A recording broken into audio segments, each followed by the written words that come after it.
We are Baltimore. We are San Diego. Globe Life Park in Arlington, home of the Texas Rangers. Hot summer Friday night, the final series before the All-Star hiatus, the Padres and Rangers.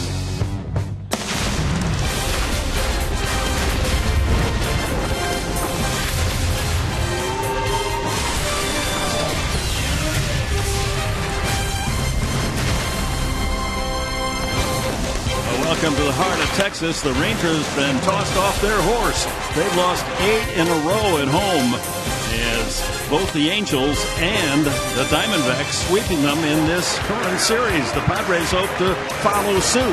Padres have lost 5 in a row, and so have the Texas Rangers. As we welcome you on this Friday night to Globe Life Park in Arlington, Texas, right near the big Texas Stadium. The Padres and Rangers opening a 3-game series. And good evening, everyone, with Mark Grant, Dick Henberg. Pleased that you've joined us. And very clear, 2 teams, 5 losses in a row. One team's going to be a winner tonight. Isn't it our time? Yeah, something's got to give tonight. And hopefully with Ian Kennedy on the mound tonight, he can stick it to the Texas Rangers because things aren't going well for the Texas Rangers. And hopefully Ian Kennedy continues the numbers he has. Yeah, last 5 starts, that 1-3 record is misleading. It certainly is. When you look at the ERA, 2.1, opponents only hitting 226. There's one thing that Ian Kennedy has done well. He has kept them in the game. 30 innings pitched in the last 5. The one thing that he's got to control, though, Dick, is the long ball. He's given up 6 home runs. He has struck out 23. So if he can do those 2 things, get punch-outs with 2 strikes, keep the ball in the ballpark, I think he should have a good night against these Texas Rangers. And it'll be a challenge. Texas possesses some of the left-handed hitting home run hitters, some of the best in the American League. We're also going to see the designated hitter tonight. We're playing the American League. Coming up, Game 1, the Texans and the Padres. The Rangers trying to get back on the winning way.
By Kona Brewing Company. One life, right? Don't blow it. Mahalo. By Petco. What we feed them matters. And by Sony, the leader of 4K Ultra HD.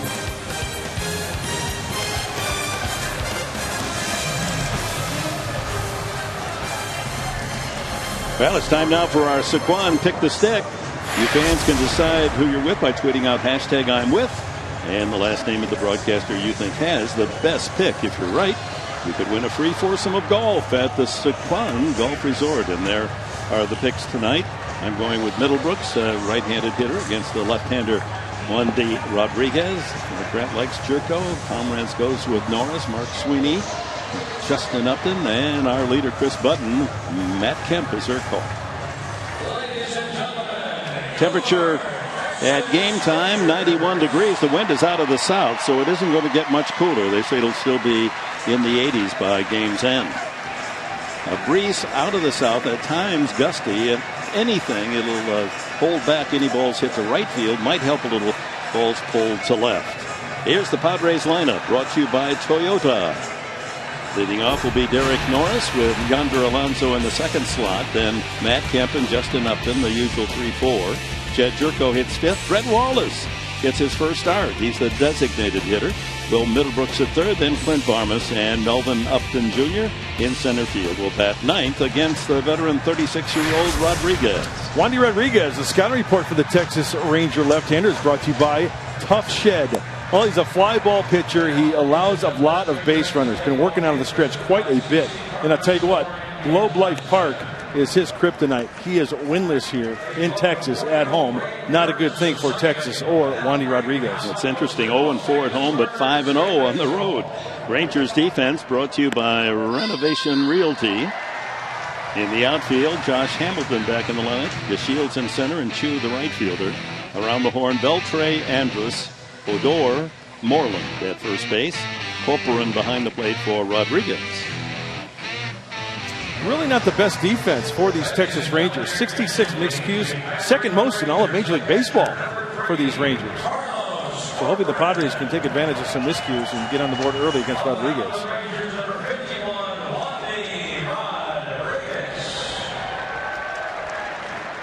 Now, Pat Murphy hoping that things turn around here in Texas before the All-Star break. Tough road trip, especially in Pittsburgh, and swept by the Pirates. Norris steps in with a .240 average, 11 home runs, and leads the team with 20 doubles. And we're underway in Texas. First pitch strike at 90 miles an hour.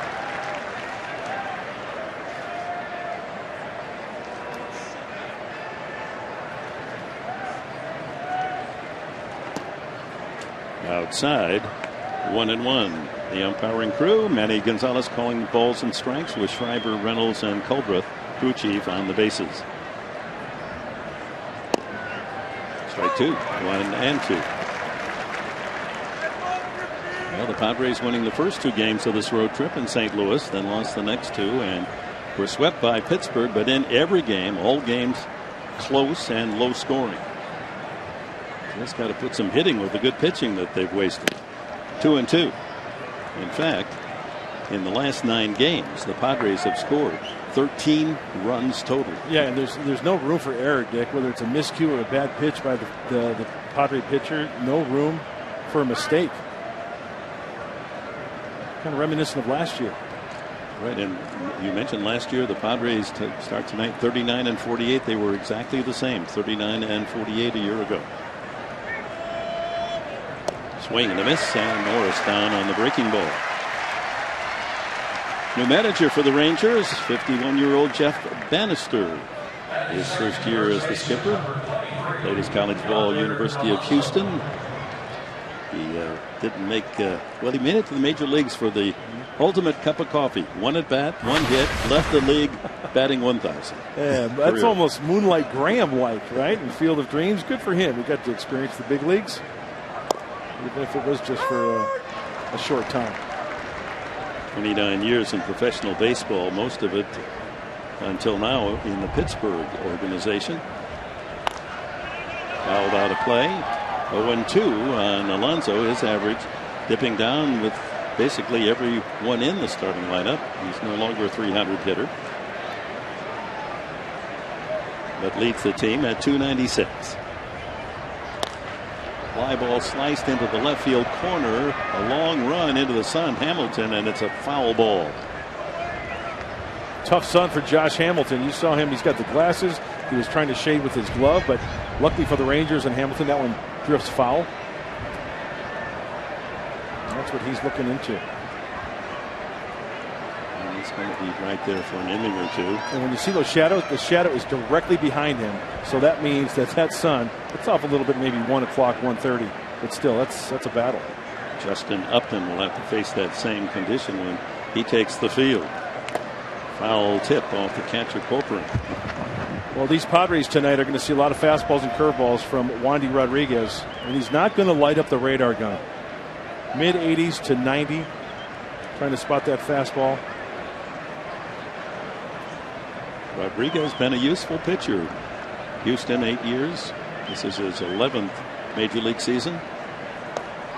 Low there. He's just 4 wins away from 100 major league victories. First signed by the Houston Astros back in '99. Last 4 starts, 2-2, but look at the ERA, 7.91. 2 balls, 2 strikes. I thought it was interesting. Last start at home for Wandy Rodriguez, he said he felt uncomfortable with the home mound here at Globe Life Park. So rather than throwing his bullpen in the bullpen, he threw his bullpen out there on the hill where he's at now. Another drive to left field. Does Hamilton see it? He's fighting that sun and makes the catch. Boy, he needed the glove and the sunglasses to help him on that drive. 2 away. Matt Kemp steps up. Matt now leads the club in most hits, 81. Homered in Pittsburgh on Wednesday night, 7th of the year. You know, now I can see, Dick, why they built this ballpark straight up all the way around. You look at those flags, they are heavy starch coming in from right field, right over that auxiliary scoreboard. Wow. That's from the south. Early in the spring, you'll get a different flow, maybe the other way, and actually helps the ball to right field. At times, it seems to be an easy home run shot going to right field. 1-1 to Kemp. Another interesting fact, because the home run is a factor here. High walls all the way around, especially in left field. From the left field foul line all the way over to the gap. Foul back, Matt Kemp on Wednesday night in the opening inning sent one straight away to center field into the shrubbery. Pirates land. Pirates rallied from a 2-0 deficit. That was a pattern all 3 games. Padres took an early lead, couldn't hold on to it, and lost 3 tight 1-run decisions. Well, actually, the game on Wednesday night was 1 run till the 8th inning. They got a threesome then. Lost 5-2. Padres lost 3-2 and 2-1. Seemed like a 1-run. It did, didn't it? Yeah.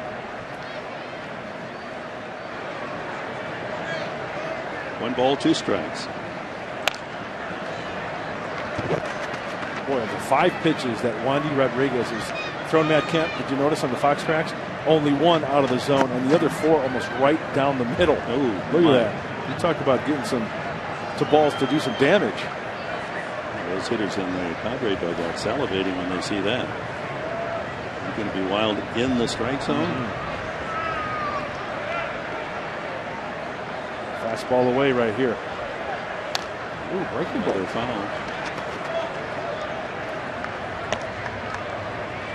Andrew Kashner, Conroe, Texas, TCU. Of course, that's nearby Fort Worth.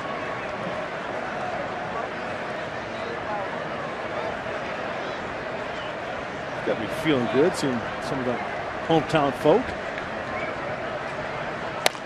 Even the weather. You know, you go back to Chicago and you step off the plane, you know you're home. You know? Oh, yeah, you do. Same with Michigan. There's just something about being back home. And here it's the heat of summer. Well adjusted, acclimated. Some sweet tea. There you go. Keep you cool. Chases the ball in the dirt, and a couple of strikeouts for Rodriguez in the first inning as the Padres go in order. Delano de Shields will lead it off for Texas.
think he'll make it.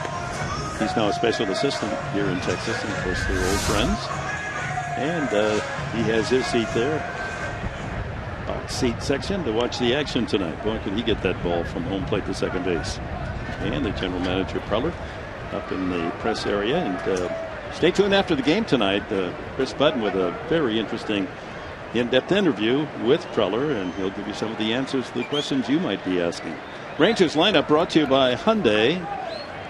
We'll go through it quickly after Delino DeShields settles in. There it is. We'll confirm we got Beltre and Hamilton hitting 4 and 5. That's the power in the lineup. DeShields, then Chu, Fielder hitting third, the All-Star, then Beltre and Hamilton. 3, 4, 5. That's where the trouble lurks, although Mitch Moreland's had a good power season as well. Moreland with 14 homers leads the team.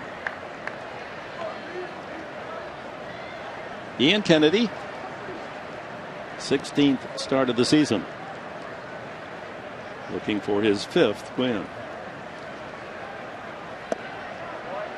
2-1. It'll be interesting to see what Ian goes with tonight for his secondary pitches. That was a nice curveball there. Had good bite to it. He should have a good feel in this hot, humid weather. Also keep an eye on the changeup tonight as well.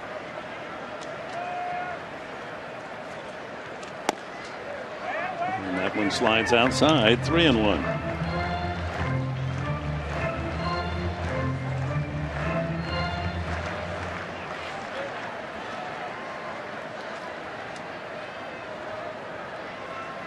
And he walks him. Leadoff man on here in the first inning. Padres defense brought to you by your San Diego County Ford dealers. Here's how they're aligned behind Ian Kennedy tonight, with Upton, Justin Upton in left, brother Melvin in center, Kemp in right. Around the horn, Middlebrooks, Barmas, Jerko, and Alonso. Behind the plate, Derek Norris for Ian Kennedy.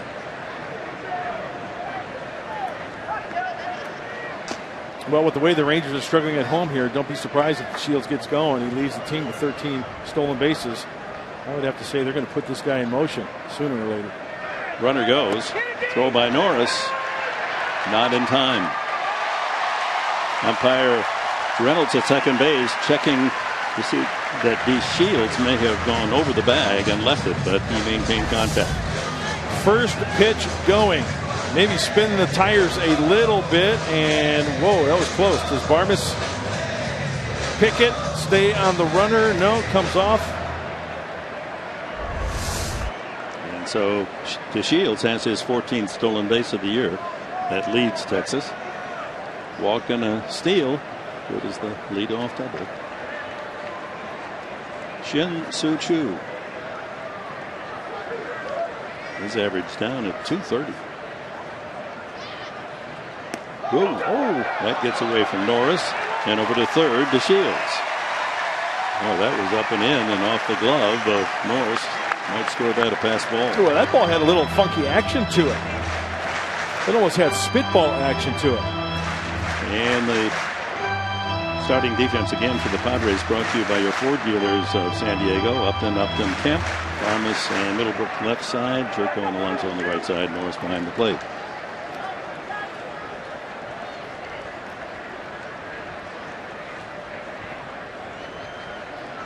Chu fouls it back.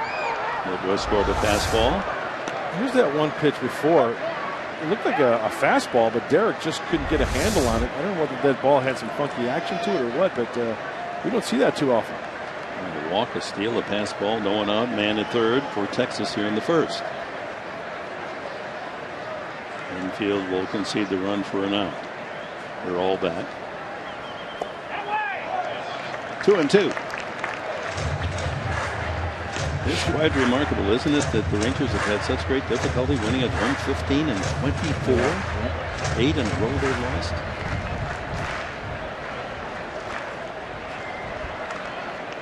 Prince Fielder on deck.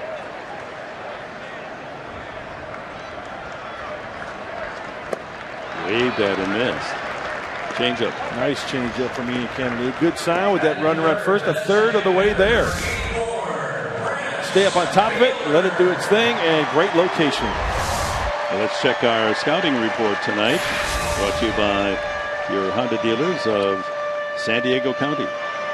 Hey, limit the long balls. We talked about that. Ian Kennedy has got to keep the ball in the ballpark and miss down like he did with that changeup, and then elevate by design. If you've got 2 strikes, it's okay to go up and out of the zone with the fastball. Just got a piece of that one, Prince Fielder. Mr. Everything right here, Prince Fielder. Oh, my goodness. #1 in the American League in hits, #1 in runners on scoring position, hitting .423. #1 Major League against right-handed pitching, .393. Well, watch out here. Yeah, don't let him beat you. Nothing wrong with walking him. Shift is on. And the changeup has him out in front, 0-2. Major League leaders highest RISP average. 2 National Leaguers, Arenado and Goldschmidt, but Fielder leads the American League. Well, that last pitch should tell you a lot. You do not have to throw this guy a strike. And as you mentioned, Dick, if you walk him, you walk him. Boy, look how far down the line DeShields is at third. With the shift on, he can come halfway home. Fouled out of play. He's a third of the way down the line on his maximum lead. And with that shift on, the way they're playing Fielder, why not? Middlebrooks is almost playing shortstop. Now he's even closer to second base. So DeShields can come halfway to home plate. Yeah, he's like right there on his final lead. He's still creeping. 0-2 the count on the All-Star Fielder. In the dirt. Ooh, he was tempted to come home to Shields. He put on the brakes. Middlebrooks sneaks in behind him, but no throw. Well, second ball that Derek Norris has had some difficulty squaring up in his glove. Looked like off the heel. Luckily, it rolled only 10 feet away. Well, if ever you can muster up a strikeout, this would be the spot. He's taking care of Chu. Fastball in, fastball away, shaken off, fastball away. Up. All the way. See, now that's one of the nuggets I gave on the Sky Report. Elevate by design. That was by design, that last pitch.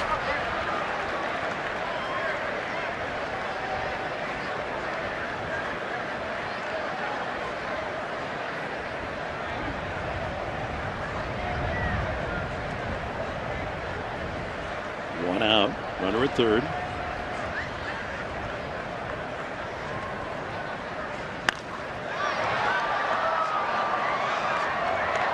Up and away. Has he thrown him a strike yet? A legitimate strike? Not been really very good, that's for certain. That ball on a check swing went to the third deck. Look at that. Nothing.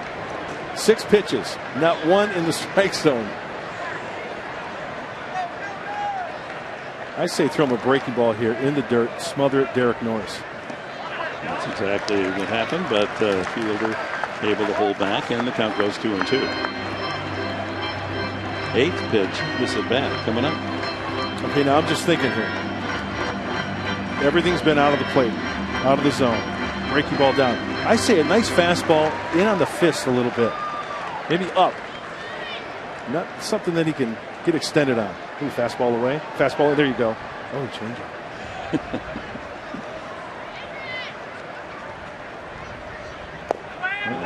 In the dirt, not even close enough to tempt the swing.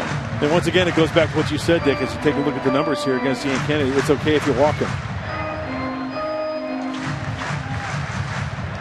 8 at bats, 2 home runs for Fielder against Kennedy. DeShields keeps edging his way down the line. Here comes the changeup.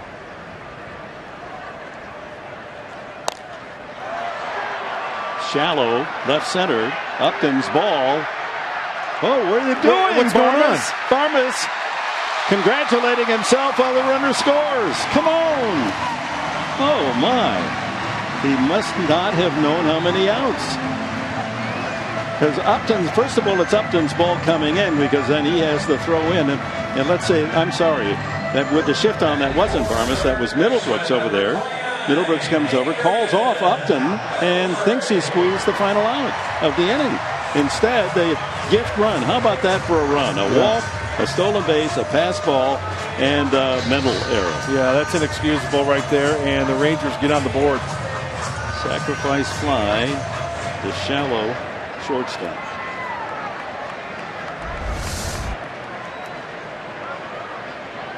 Well, that's an RBI for Fielder. His 52nd. Kind of the way things are going, but it's happening early tonight. Here's Adrian Beltre, batting .251. He's had some trouble since a wrist injury and hasn't been showing the power that he has possessed throughout his career. Sprained left thumb 6 weeks ago and came off the DL, and since then hitting only .230. You can see the size of the pad that he's got on that left thumb, the bottom hand on the bat. My goodness, that is a serious pad on top of that left thumb. He says it doesn't bother him, but it, based on his batting average sinking with each game since the DL, and has to be a problem.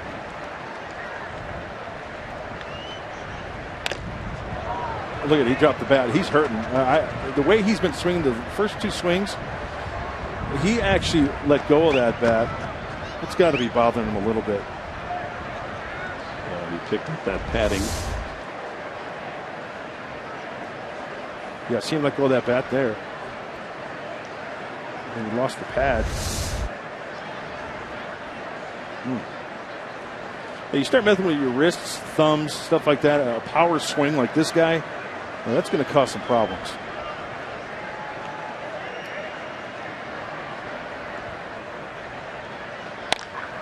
High in the air to center, and Melvin Upton's got plenty of room out there and has the final out. So a run without the aid of a base hit. Mental error by third baseman Middlebrooks. It's 1-0.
Welcome back to Texas. Padres trailing 1-0 here in the top of the second. Justin Upton back in the lineup today after having the day off 2 days ago. He's still nursing that sore left oblique. He got some treatment yesterday, so having 2 days off, they believe that he's ready to go. Still a little sore. You know, the oblique is a tricky situation because it does take a while to heal, but with the treatment he had yesterday, he felt like he was ready to go and should be ready to go also for the All-Star game. All right, thanks, Chris Button, for that report. A ball and a strike to Justin.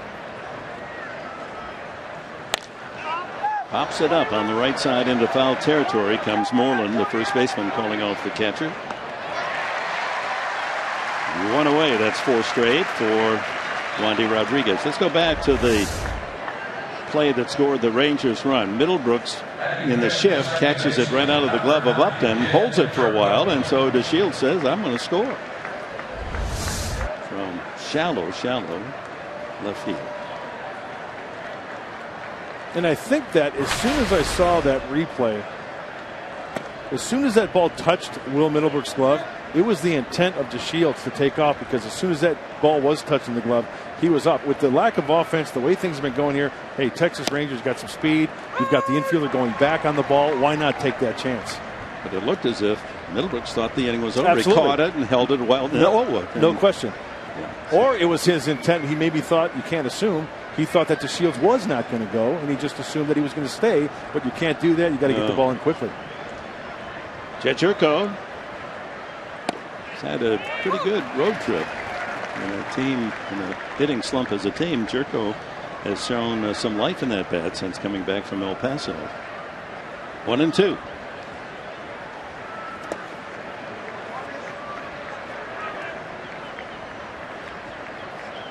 First year for this left-hander Rodriguez to pitch in the American League. Houston and then Pittsburgh the last couple of years for him.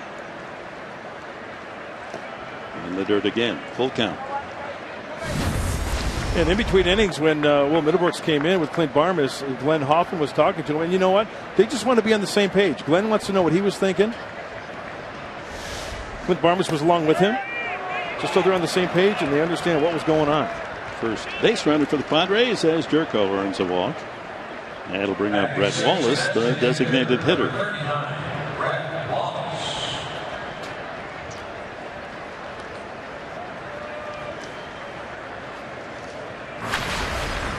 I'd like to see Brett get a few at-bats and lay into a couple. In the 12 games, hit 200, 2 for 10. I'd like to see a crooked number in that HR column. And I'm not talking human resources. That'd be okay. It would help all of our resources to get a long ball here in Texas. Well, if he squares one up and gets one up, he is so strong that he could probably go out to any part of this ballpark. All of his action thus far, 2 for 8 as a pinch hitter. With the ball in the dirt.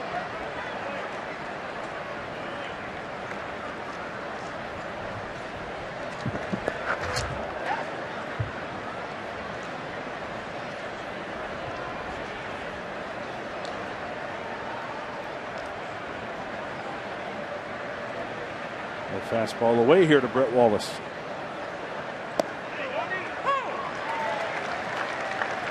A ball and 2 strikes. He's going to try to throw darts at you. Throw up that wrinkle breaking ball. Try to hit the spots with the fastball away to the lefties. He very rarely throws a changeup. Jerko, the tying run at first base. 1 out here in the second. 1-0 Rangers. First of 3. Their night game tomorrow and then a day game Sunday. The All-Star break.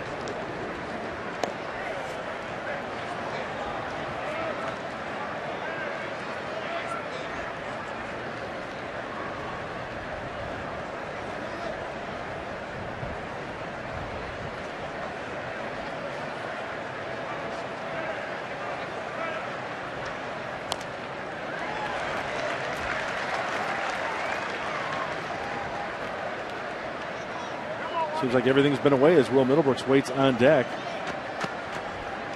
By the way, the run is unearned, not because of the play by Middlebrooks, but because of the pass ball, setting up the score without a base hit.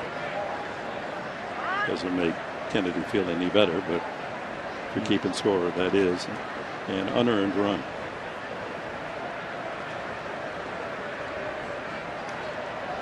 He almost bet a breaking ball right here. Just got a piece of it, stays alive at 2-2.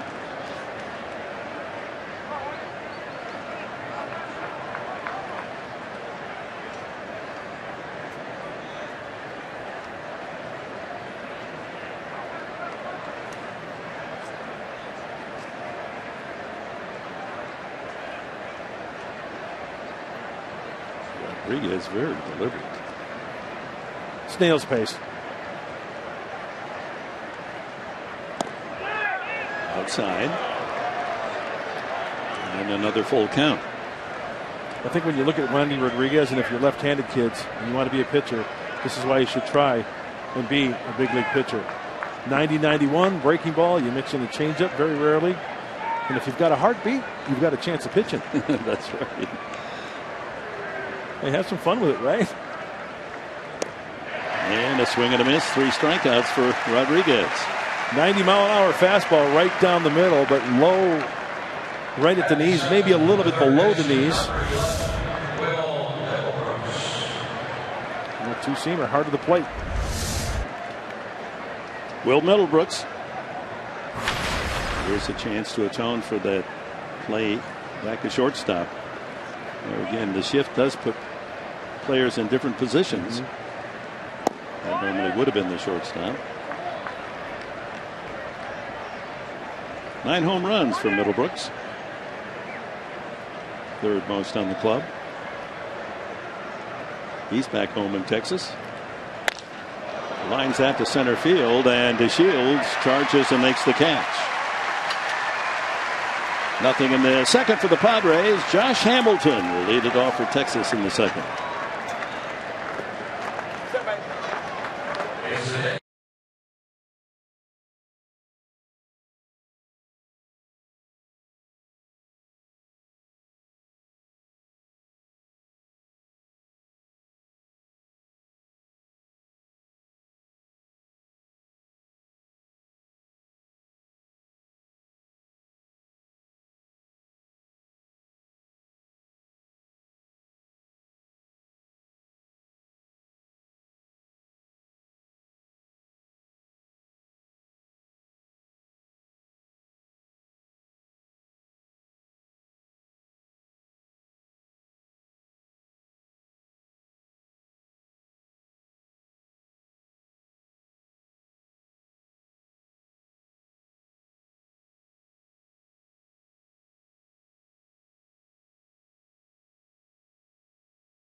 What nothing Rangers on the legs of DeShields. It's Josh Hamilton and Mitch Moreland and Elvis Andrus for the Texans here in the bottom of the second. Strike 1 to Hamilton, hitting .268 since coming back to Texas from the Angels. 11 hits and 41 at bats.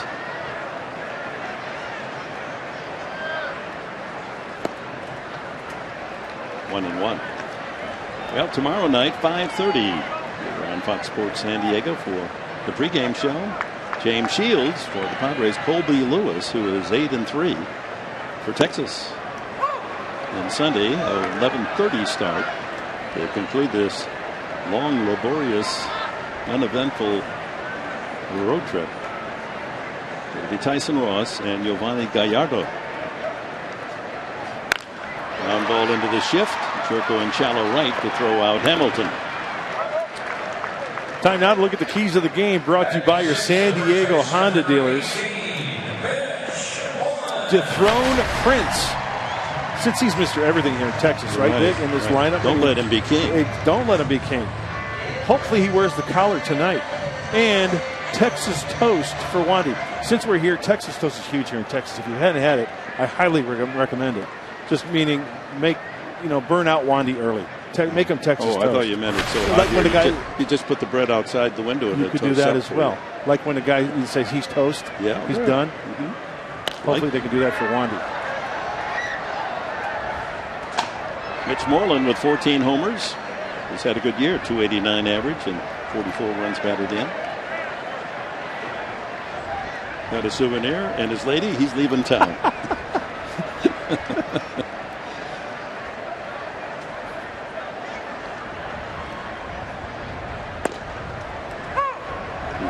Good pitch. 2 strikes. Hey, good pitch to the outside corner to the lefty. Moreland from Ian Kenny. That's a good sign as you see student body right. 3 on the right for San Diego.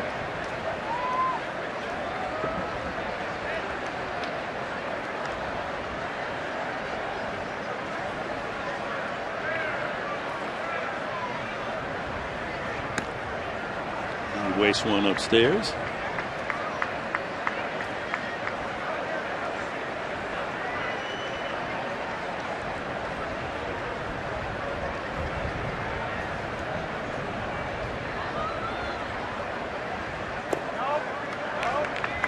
And 2. Well, Kennedy on the mound. My partner here, Mark Grant, and I went to the Daily Plaza yesterday to the book depository at 6th floor museum, the JFK Museum. So it's appropriate that a Kennedy should be pitching again tonight. Very moving experience. 2 and 2. I'll tell you what, one of the greatest tours I've ever taken. I was only a month old when President Kennedy was assassinated, but to take that tour and actually stand there, right, eerie feeling, eerie. You literally can stand on the X mark in the pavement of the street where the fatal shot was taken. Glad I had a chance to go, though.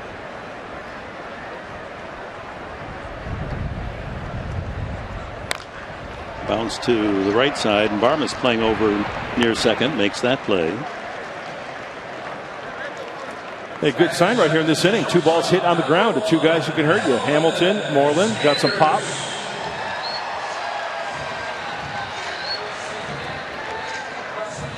One of the, after you go through the museum, then down on the grassy knoll, there's a big marble plaque and an excerpt of the speech that Kennedy was going to make at the luncheon. He was on his way to a luncheon when he was shot. Amazing. Pretty powerful. And I was 28, 27, teaching Cal State Northridge when the news came in. And we sat watching black and white television for 4 days, alternating crying, and the whole nation cried. Elvis Andrus, 236 average.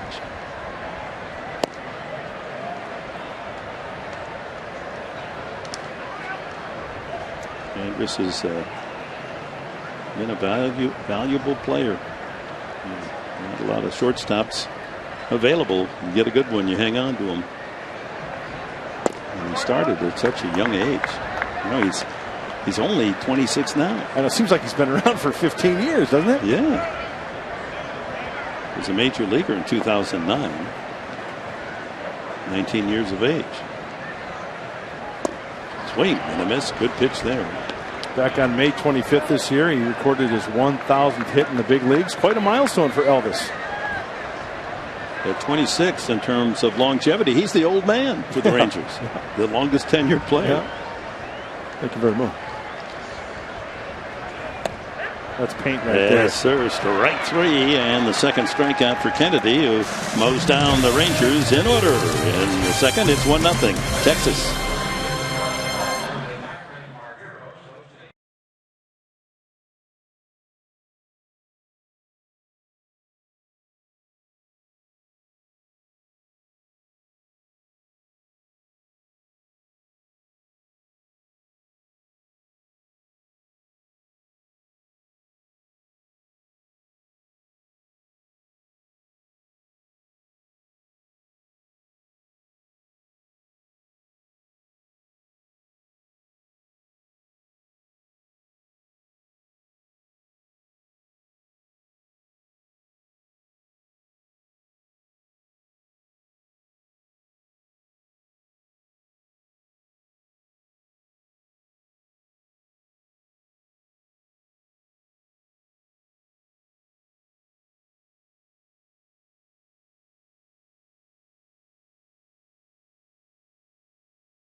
League against reliever Jason Burrow of the White Sox. Tony Gwynn chops a 1-out single. The Expos' Moses Alou then slams a double to left center, and racing all the way home is Tony Gwynn with the winning run as the National League beats the American League 8-7 in 10 innings. Well, what a great all-star game that was. Of course, first and foremost, Mr. Padres scoring the winning run. A lot going on there. Clint Barmas leads off the third. Apologies to Clint with that shift on the controversial play in the first inning. Just instinctively, it was behind shortstop. I said Barmas and falsely accused the shortstop. It was Middlebrook's mental error. 2-1 to the veteran with Melvin Upton and then Derek Norris to follow. Padres looking for their first hit against Juan D. Rodriguez. 3-1. They play him pretty much straight away, slightly to left field in the outfield.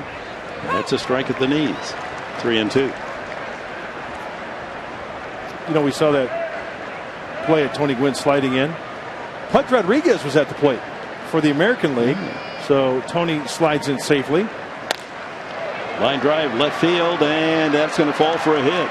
Josh Hamilton played it on the short hop, and Barmas has the first Padre knock.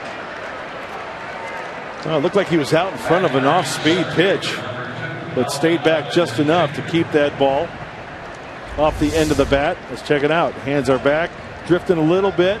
Look how far out in front he catches that off-speed pitch. Off the end of the bat, reach for it. And sometimes when it doesn't hit the sweet spot, it falls in front of the outfielders. There's Pudge Rodriguez on the left. So Ruben Sierra maybe on the right. Good call. Good Nice. push, Bud, and that's going to be a base hit. Melvin Upton, well executed, pushes that bunt for a base hit. So the Padres have their first two base hits, and with no one out, a chance to get after that 1-0 Texas lead. Oh, the element of surprise. You got to love it. Great back control by Melvin Upton Jr. Great technique. Puts his body in position to where that angle down the first base line. As soon as that ball is on the ground, Clint Barmas is off to second base, and it's a race to the bag that Melvin wins. Hands down. You couldn't have run out of the batter's box and placed the ball any better between the pitcher, first baseman, and second baseman. Nobody had time to cover. Now let's see if the Padres can take advantage. Here's Derek Norris, struck out swinging the first time.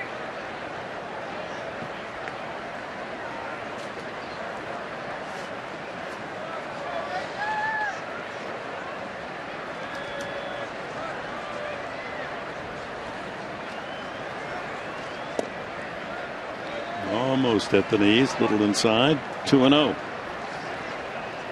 Against the Rangers, of course, playing with the Oakland A's, had many opportunities. A 300 hitter against Texas. 4 home runs in 35 games. Slugging at over 500.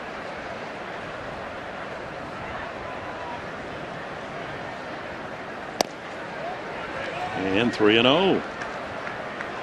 Well, let's see if Norris, with 2 on, no one out, do you give him the green light? If he has a pitch that's the size of your cell phone right in the middle in his happy zone, I say take a hack at it, but it's got to be that one perfect pitch. It's got to be disciplined. You've got to say to yourself, okay, if it's right there, I'm swinging. Yep.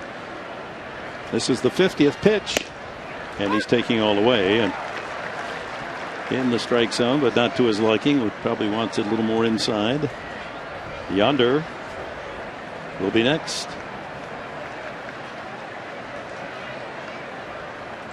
Out of play. Remember last time he got him with a curveball, down and in. Well, that sun that was blaring right into the glaring into the eyes of the left fielder Hamilton. Now it's disappeared beyond the right field stand, so it's more pleasant to play that position. Full count. And a foul at the plate. And the Padres forcing Rodriguez to throw a lot of pitches. 52 now to get 6 outs. James Shields there with a big smile. He'll be on the mound tomorrow night. 5:30 our TV time here on Fox Sports San Diego against Colby Lewis, who's having a fine first half of the season, 8-3.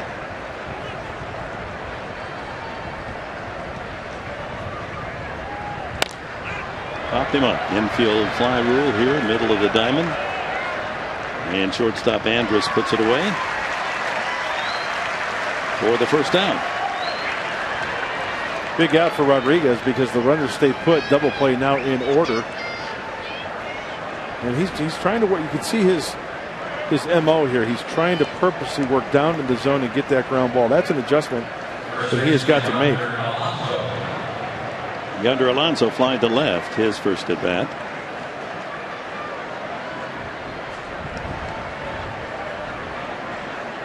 (17 of his 20 runs in a situation like this, knocking in runs.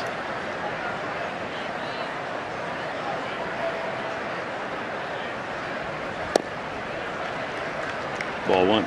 Pretty good rally by Rodriguez in that Derek Norris at bat. He was behind 3-0. Yes. And threw 4 strikes and got him to pop up. That's a strike. 1-1. 89 on the fastball. Alonso and Brett Wallace, the DH, the only left-handed hitters in the lineup against the southpaw Rodriguez. Ground ball to second. Made to order for 2. There's one. Back to first. Double play.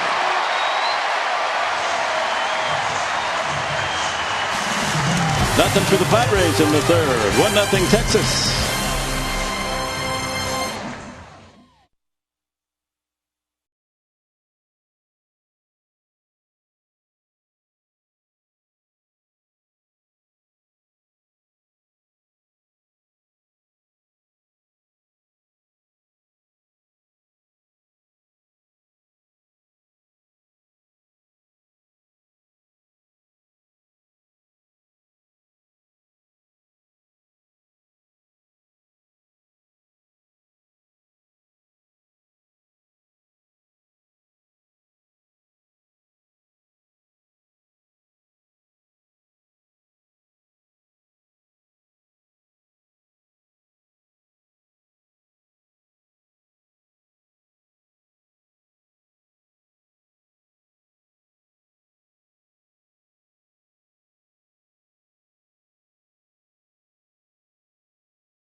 All right, thank you, Mike. Odor, the hitter, leading off, and he hits a high fly ball to deep right center field. That ball's going to go all the way to the wall. And Odor can run, and he's racing toward third with a triple.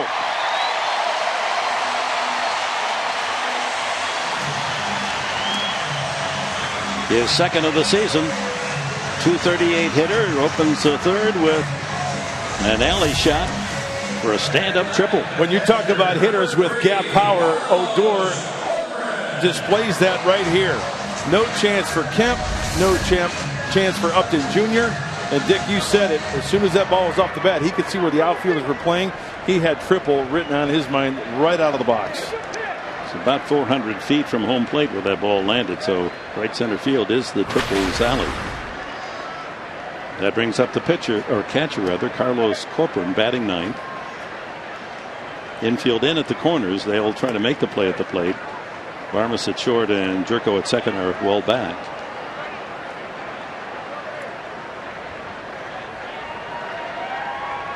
That's the first hit off Kennedy.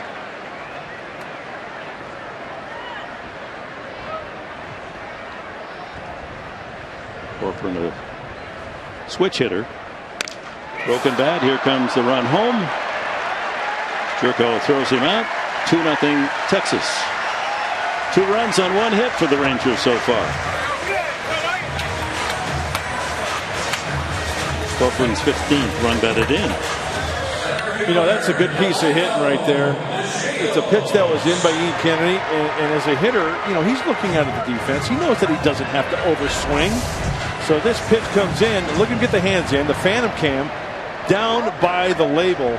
Not an overswing, just enough to get his hands through, get enough of the bat on there to roll a grounder to the right side for the run. Once they got by the mound, an easy run. Top of the order, DeShields. He walked first inning, stole second, went to third on a pass ball and scored on a fly ball just behind shortstop position for a gift run.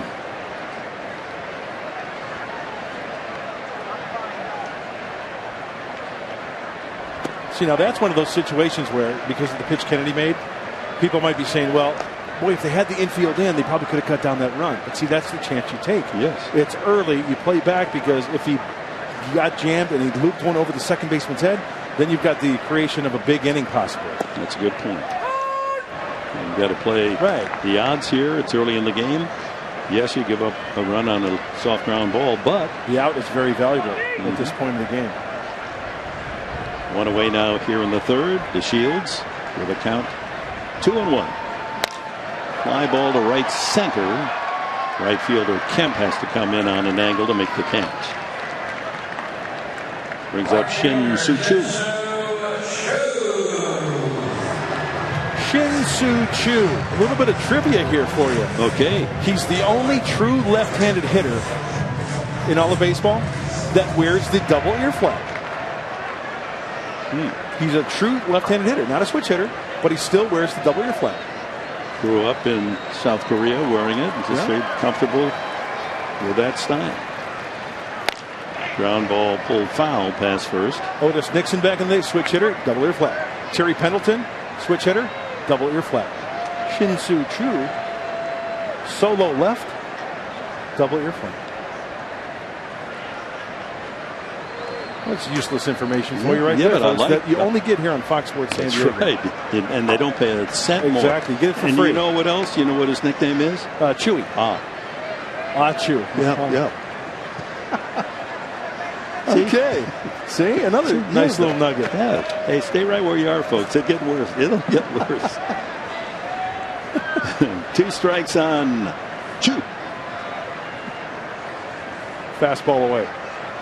There you go. Defensive swing. Yeah, protects.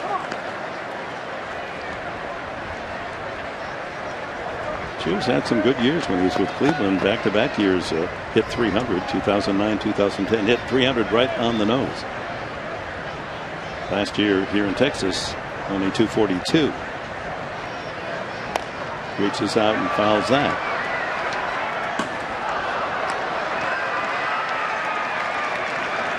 Hey, a Padre fan. And he gets the souvenir. Nice.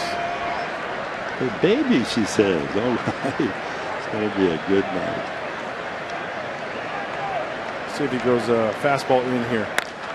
High fly ball. Center fielder Melvin Upton waiting for it to come out of the Texas sky. But the Rangers score another 1 hit. It's 2-0.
Our pro scouts and the scouting department really has been, you just want to be prepared, because I think, we're looking at it possibly, at this time of year you just want to be prepared for every possible situation and any kind of conversation that may come up, and I think that's really the way we're looking at the next couple of weeks.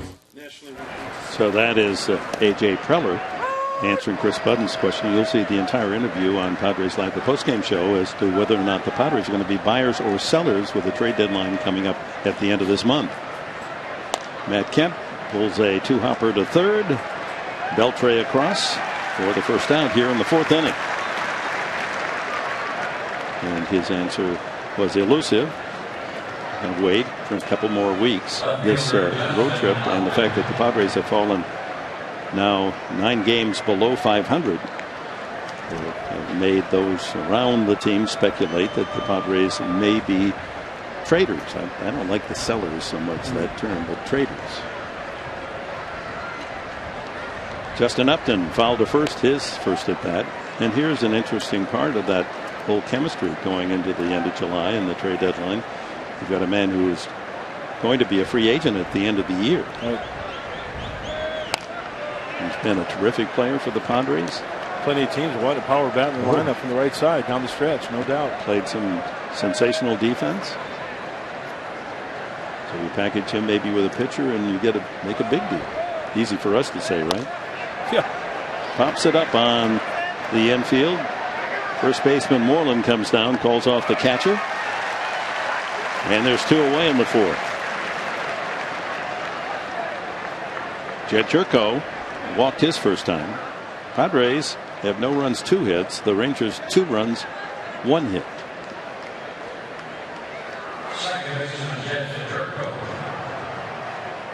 Padres got something brewing in the last inning when Barnes singled and Melvin Upton a bunt single, 2 on, no one out. But Norris popped up and Alonso bounced into his 10th double play of the season.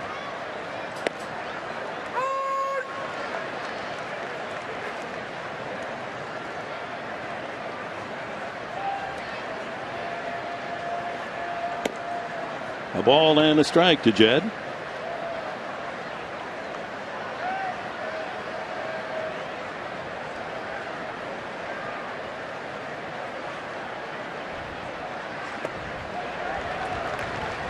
Well, Rodriguez has the Padres going after that breaking ball in the dirt. Must be tough to read.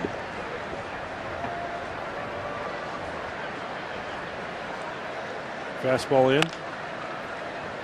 Soften him up with the off-speed stuff and then try to speed him up with that fastball in. He missed on that one. It was up a little bit.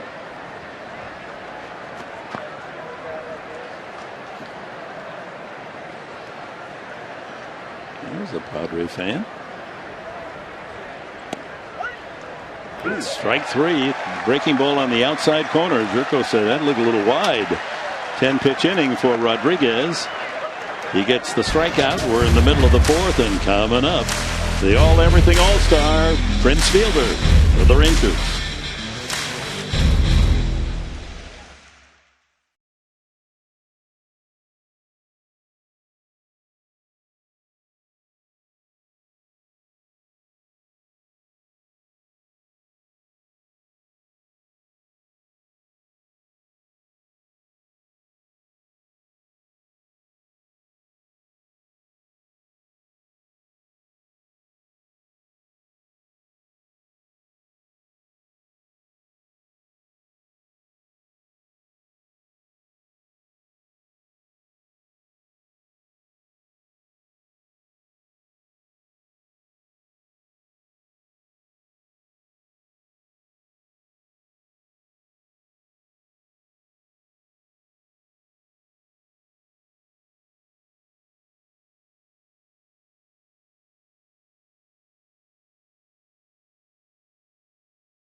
tier profile. Prince Fielder, look at those numbers Major League ranks. First in multi-hit games. Second in total hits. Batting average .349, third best in the big leagues. On base percentage, third best.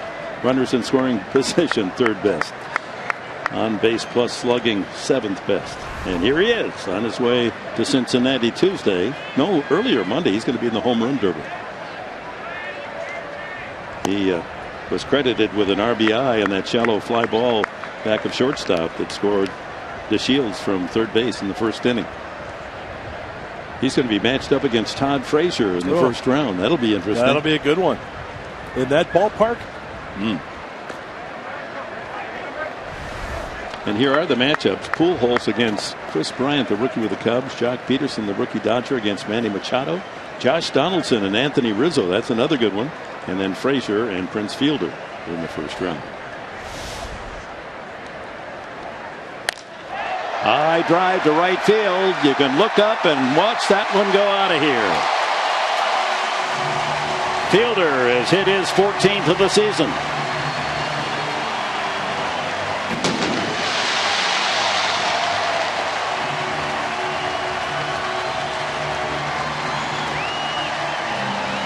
Just to add on to his impressive resume, a solo homer to open the fourth inning to make it 3-0 Texas. First at bat, Ian Kennedy didn't give him anything to hit, and this one right here, you talk about missing big time. Derek Norris wanted it down and away. It leaks right down the heart of the plate, and Fan Cam catches it all. He catches it perfectly on the sweet spot.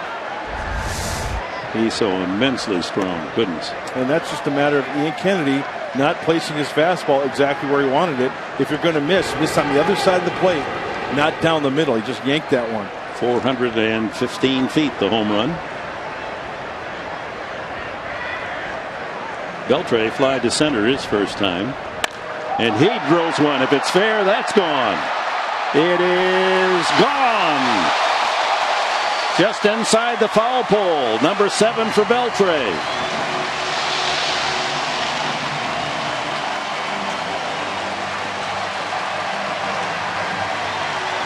Well, his bat's been quiet because of that thumb injury. He laced that line drive.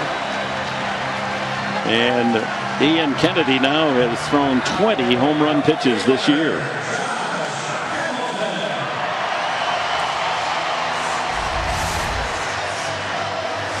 Fastball once again leaking into the power zone of Beltre. Well, he gets up on top of this one. It's above the belt buckle, below the letters.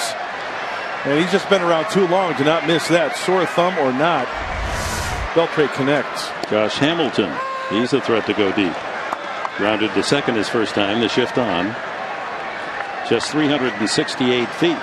Beltre's home run, but a line shot into that left field corner. Broken bat ground ball to Alonso. Kennedy covering 3-1 on the first out of this fourth inning. It reminds me of that line drive home run I did the very first game at the old Arlington Stadium when the then Washington Senators came to Texas, and they used a minor league ballpark. It was a small ballpark, lots of big moths, I remember. And the opening game, because of a players' strike, was April 21st. And in the first inning against the Angels, Frank Howard hit a line drive that almost hit the Angels pitcher in the head and went over the center field fence. I mean, he hit a clothesline to center field that was frightening. Yeah, Hondo Frank Howard was some kind of strong Padre manager at one time as well, but he could put a charge into one. No, Hondo. Rangers won that night 7-6. Big crowd of 20,105 to greet Major League Baseball here to Texas.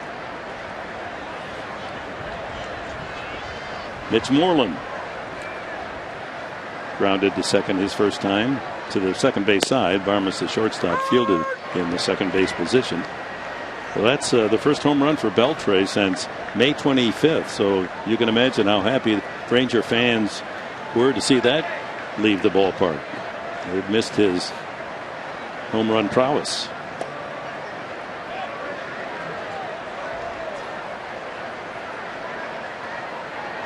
I guess everything's big in Texas. Yeah, I think so.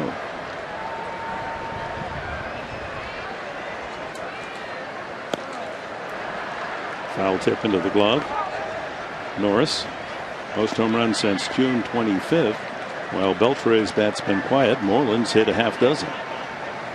Just one behind Martinez, and even with Mike Trout of the Angels.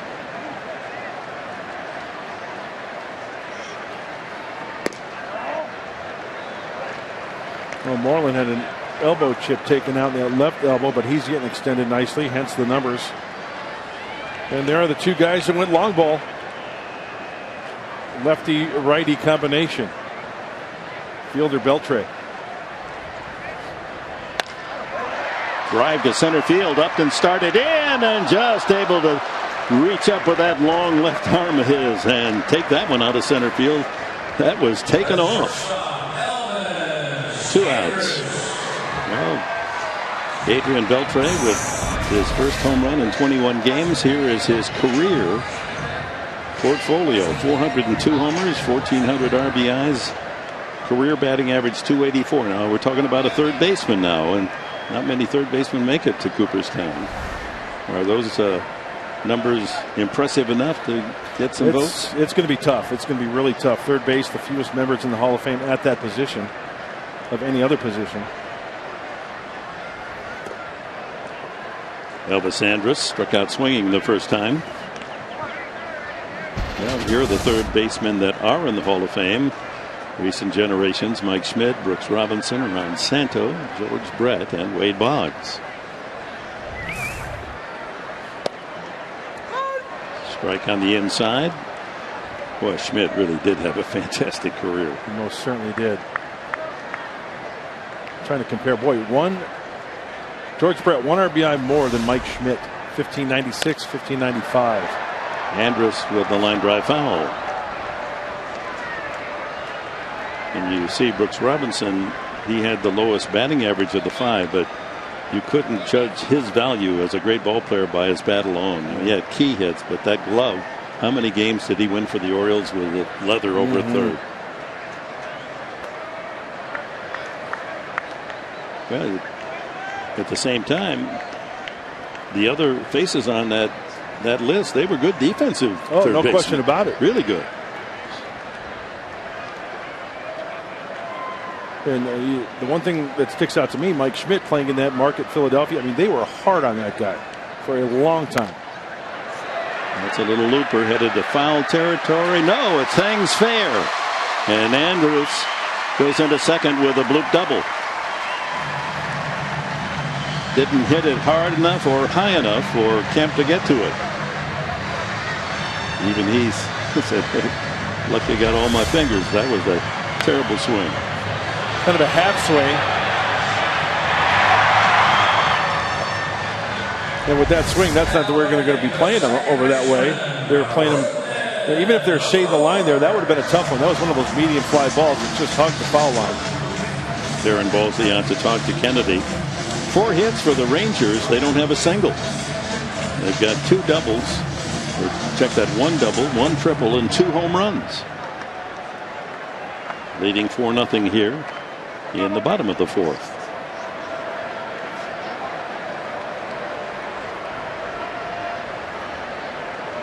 So Padre pitching throwing way too well to not have won any of the last 5 games.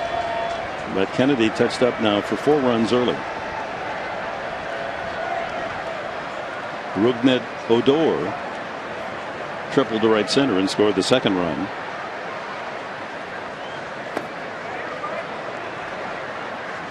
Well, sometimes when Darren Balsley, the pitching coach for the Padres, visits a pitcher, one of the things that he tells his pitchers is to stay on top of the ball and make sure you get extended. Sometimes when you don't get extended, you cut it short.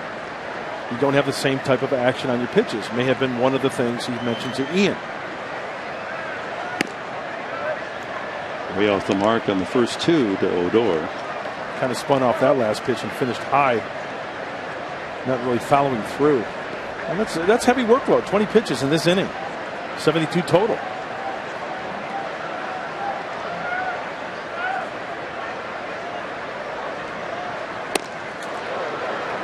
Two and 1.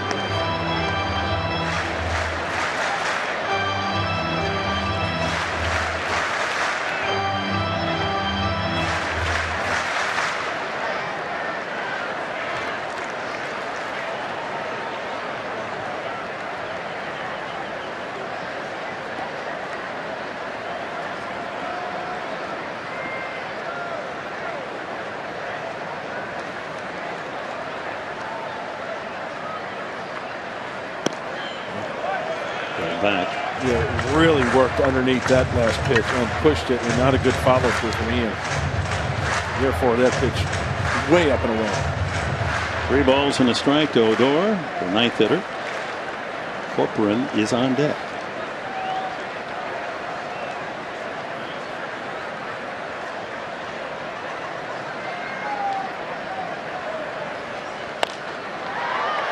Three and two. Well, when the game started, it looked as if it was going to be a rather small crowd, but on this Friday night, just gradually inning by inning, the seats filling. Nice turnout. Some happy fans.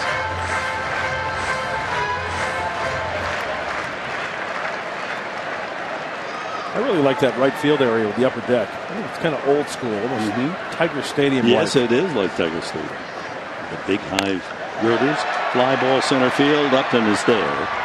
Inning comes to an end, but it opened roughly for Kennedy. Back-to-back home runs. Prince Fielder, 415 feet to right. Adrian Beltre, 368 feet to left. It's 4-0.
Only 25 miles from Petco Park. And by Jack in the Box. Try the new Double Jack only at Jack in the Box.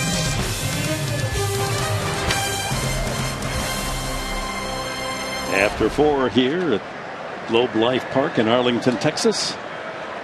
It's the Rangers 4, the Padres nothing. Wandy Rodriguez faces Brett Wallace, the DH. He takes a strike. He struck out the first time. After Wallace, it'll be Middlebrooks and then Barmas.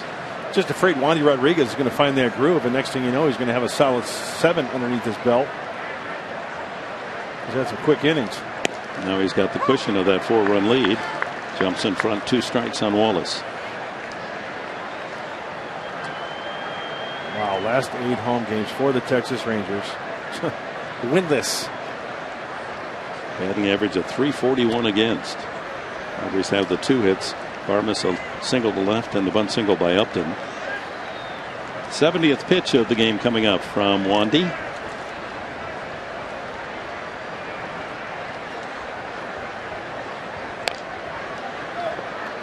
Native of the Dominican Republic.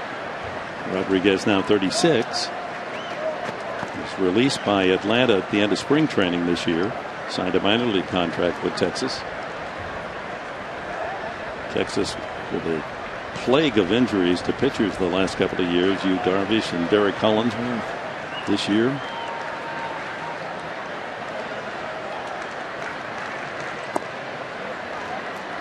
Two and two.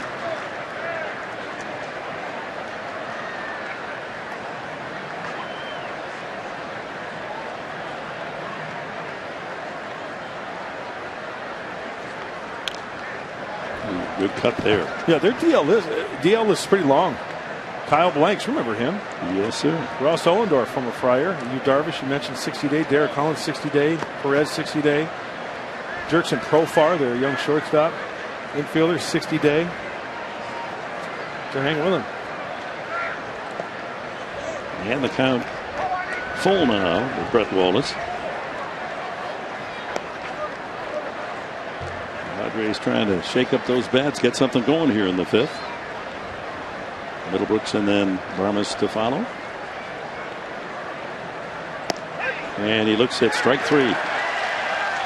5 strikeouts now for Rodriguez. Let's go down to Chris Button. Chris. Well, Dick, you and Mark talked about what you did on your day off going to the 6th floor museum. So what did some of the players do? Well, they hopped over next door to AT&T Stadium to get a private tour of where the Cowboys play. And Jed Jerko, showing off his arm, had a nice spiral there. So nice tour around the ginormous AT&T Stadium, which is built right next to this ballpark. Now that is pretty cool. Middlebrooks pops up. First pitch into foul territory. Goes Moreland. 2 away. Yeah, it looks like something from outer space, doesn't it? It's just across the parking lot from where we sit. Hey, Jerko just on the setup had good form, huh? He sure did. Well, he's from a football family, and his brother, a starting linebacker at the University of West Virginia. He's tossed that pigskin around in the backyard. First pitch strike to Barmes as one of the 2 Padres singles off Rodriguez. And he's faced him before and 5 for 13. High fly ball off first. That's going to make it into the crowd.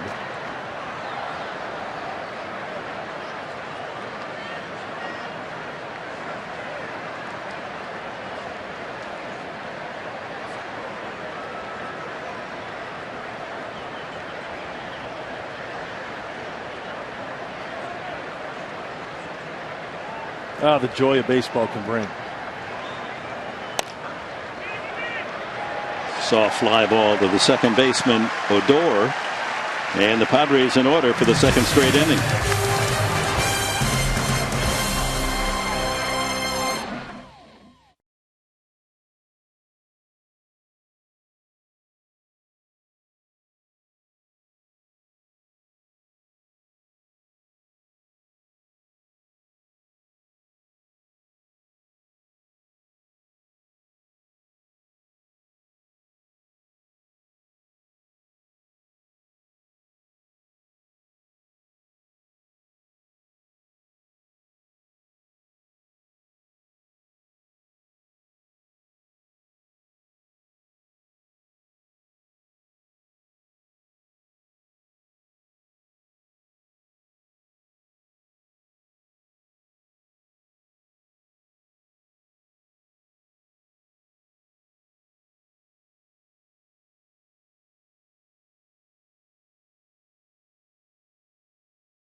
'70 All-Star game. Pete Rose aboard. 4-4 tie. Just barrels through Ray Fosse, the catcher. And the National League would win it 5-4. And for Fosse, that left shoulder never the same. That all but knocked him out of his major league career and sent him to the Oakland A's broadcast booth. Boy, Rose taking aim like a safety going up to get a wide receiver coming over the middle. That was a pretty vicious hit. Sure was. First pitch swung on. And Corcoran sends it out to Melvin Upton in left center field. 1 pitch, 1 out. Here in the 5th, we go to the top of the order, Delino DeShields. Okay, I've got a topic for conversation. Okay. All-Star game back then, it's just an exhibition. Did Pete Rose really need to lower his shoulder when he could have slid out? He would have been safe if he slid head first or feet first. He didn't need to go into Ray Fosse like that. I can't recall how close the play was. I mean, in those days, that's what you did, though. If the catcher was in the way, you barreled into it. And that's why they reduced that situation and the risk of injury by catchers and base runners by saying you can't block the plate without the ball. I mean, that was why they called him Charlie Hustle. That's why people love Pete Rose, because he played so hard.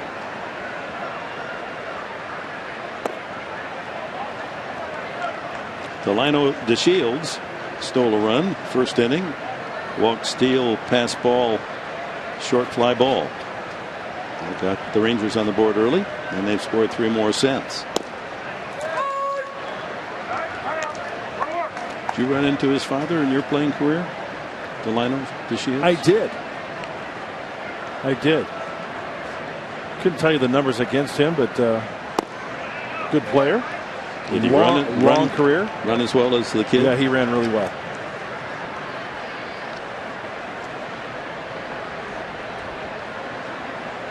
Tried to spray the ball all the way around, hit the ball on the ground, utilize the speed. 3-2. He was a first-round pick of the Astros, 8th overall, and the Rangers got him on the Rule 5 draft. That's a pretty good pickup. And he walks again. That is the second walk from Ian Kennedy, and we tweet your strongest fan photo fans. Use hashtag SDDataStrongFan, and you might see yourself in an upcoming broadcast brought to you by T-Mobile.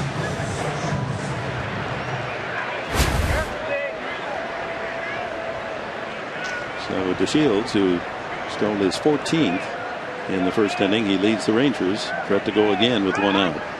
Kennedy pays a visit. Shin-Soo Choo, the hitter. Hey, in this ballpark, try to get out of slam range. Rangers leading 4-0. Wouldn't be surprised if he would think about going here.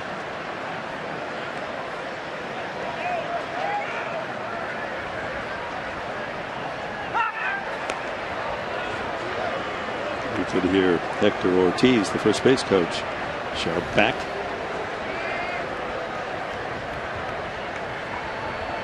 Hey, nice little pick box on your lower right-hand corner, give you an indication of Alonso and DeShields at first, and type of lead that he has from the high first base camera. And the pitch is high. Chu is struck out and fly to center field.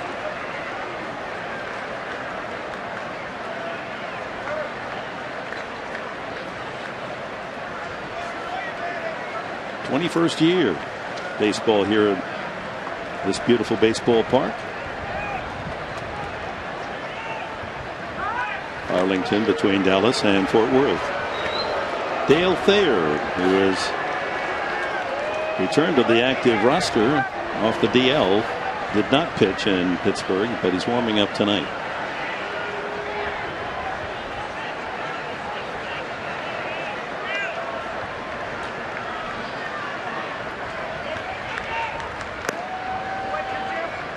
Two balls, no strikes. You see where Brett Gardner and not A-Rod was named to replace Alex Gordon on the American League All-Star team. Interesting.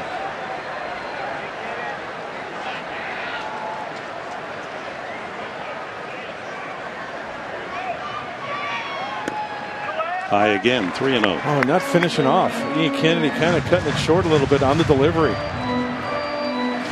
For a lot of times from a right-handed pitcher, that pitch will be up and away to the left-handed hitter.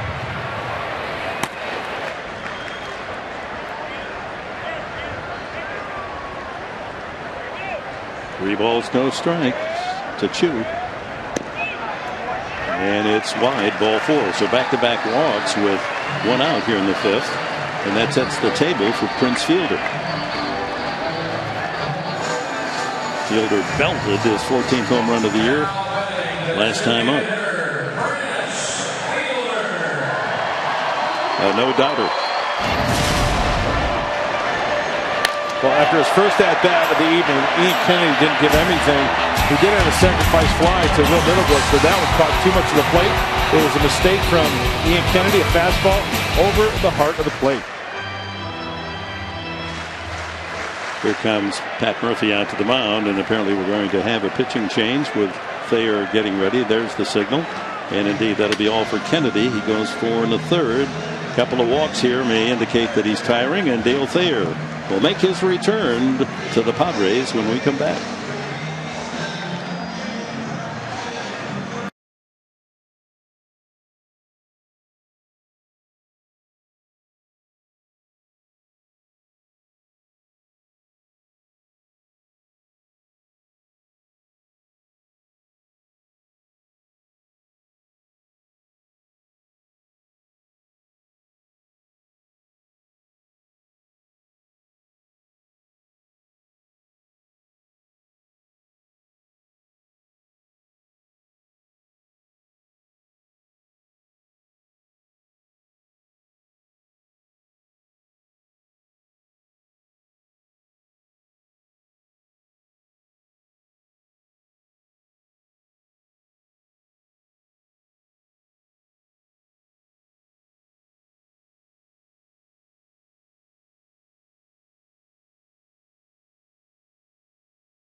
Ladies and gentlemen, this Tuesday, it's the All-Star Game. The best players in baseball are going to gather in Cincinnati. It's the Midsummer Classic. Home field advantage is at stake for the World Series. Coverage of the 2015 MLB All-Star Game begins July 14th at 4 p.m. Pacific on Fox and streaming live on Fox Sports Go. And Padre fans can cheer for Justin Upton. The Ranger fans, Prince Fielder. Dale Thayer, 30 games before he went on the shelf with a sore shoulder. And our pitching change brought to you by El Cajon Ford. Well, last time out for Dale was back against Oakland on the 16th. He is fresh and ready to go. 2 solid innings, 1 hit. You got to stop the bleeding here, inheriting 2 runners. 91 on his first fastball. As you all know, 93 is when he's on top of it. There go the runners, and Norris can't find the ball. It was right behind the fielder. That's a lot of man to hide a ball. So 2 walks and a wild pitch. It looked like a changeup. Well, hits the umpire. Derek tries to block it, hits the umpire, and Derek's anticipating that ball behind him, but as you mentioned, Dick, right near Prince Fielder. Now the infield will be drawn in. They got to brace themselves the way he hits rockets. 3-0. Well, first base open. They may prefer to pitch to the right-handed batting Beltre than Fielder. You mentioned among his many league-leading attributes is the fact that he leads the American League in hitting with runners in scoring position.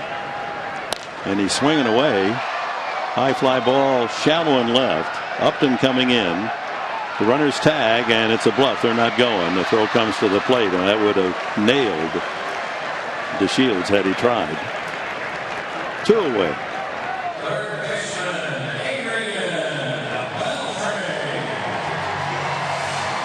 Beltre, the last time up, hit a line drive just into the left field seats, just inside the left field foul pole. His first home run in 21 games. Well, got on top of this one just enough. It looked like it was a fastball and a little bit of tail in the front row. Just enough for Adrian Beltre.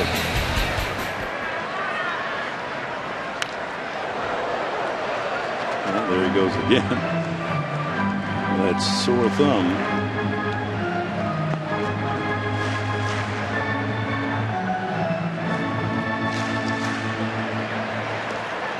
Two outs, 2 on, in scoring position for the Rangers, trying to build on their 4-0 advantage. Player trying to slam the door here at 4-0.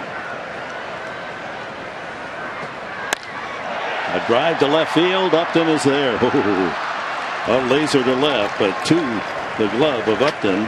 No damage in the 5th from the Rangers. It's still 4-0.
Focus on today from Arlington here to Shields at third base. Now Prince Fielder's up, right? He gets jammed a little bit off the end of the bat, actually. Now Will Middlebrooks is retreating back. As soon as that ball hits, the Shields is off, but Will Middlebrooks kind of pauses just a little bit, and then it finally realizes by that time it's too late. The Shields scores, and the Rangers are on the board. We've completed 5, 4 runs, 4 hits, all extra base hits for the Rangers. 2 home runs, a double and a triple, and the Padres no runs and 2 hits. Upton has one of them, a bunt single. Hits this one deep to left field. That's up high and long, and Melvin Upton will touch them all. Number 2 for senior Upton. And the Padres are on the board.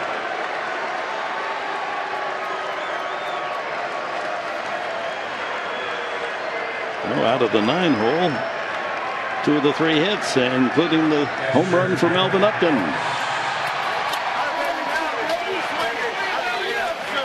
Well, the Texas Rangers have hit some mistakes out of the hand of Ian Kennedy. Melvin Upton Jr. get the Friars on the board.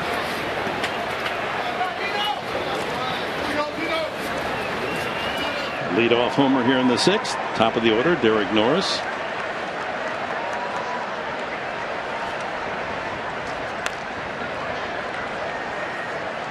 And it's worth another look. The pitch from Wandy. He wants it inside.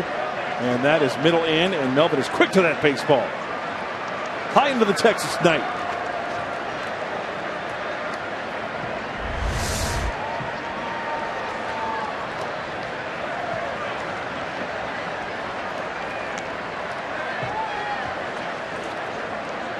A ball and a strike. Rodriguez has been very generous at home. Let's see if this cracks that door open and the Padres can do some punishment.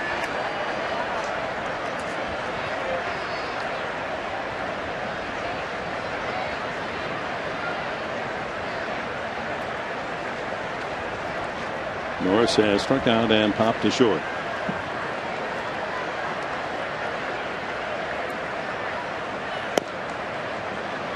Sails the fastball away. 2-2.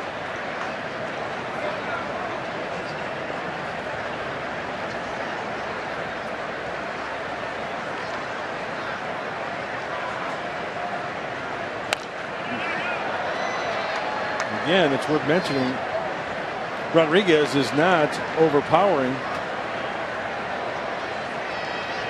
Keone Kela for the Rangers. And Kevin Quackenbush is getting loose for the Padres.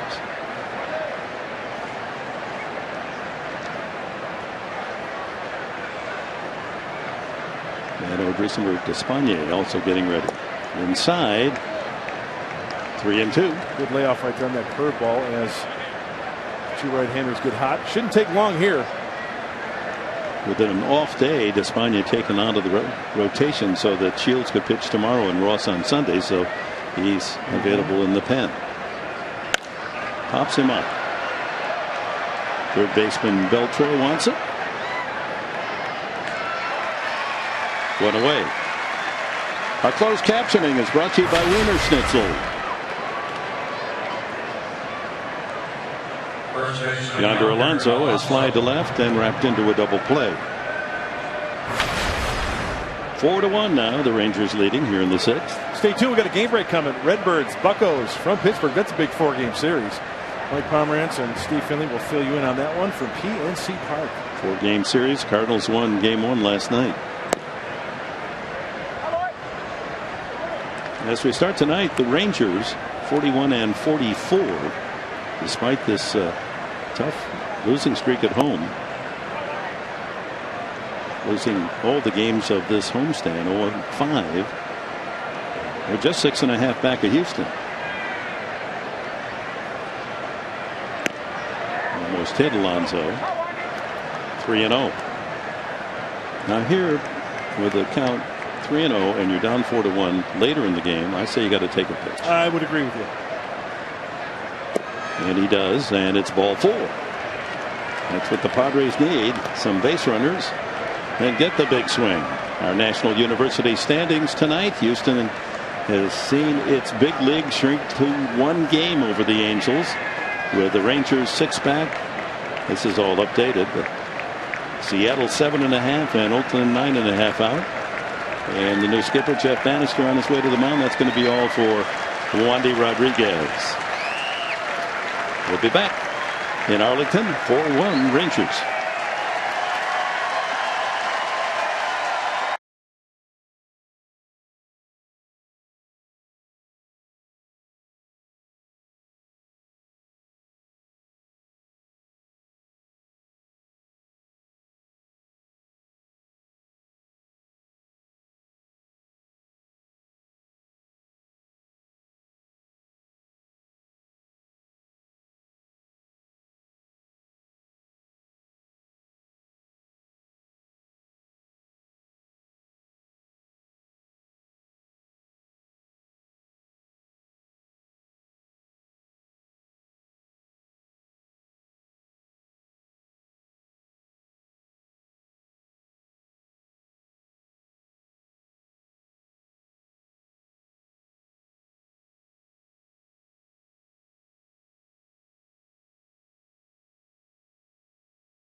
But first is an all-new Padres POV. Go behind the scenes with Lil Jon at Park It at the Park.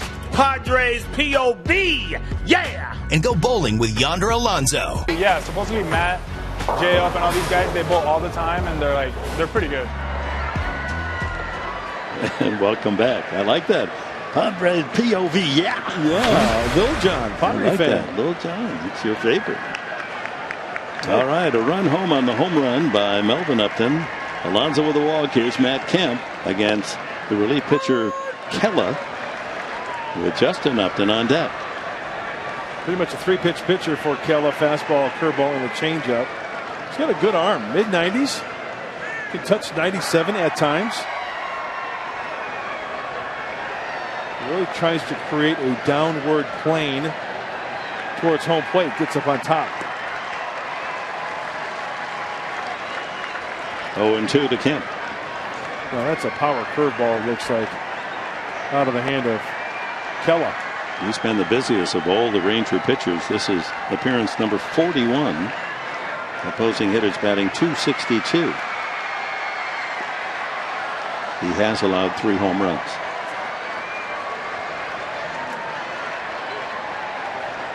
One out. Alonso with a walk at first.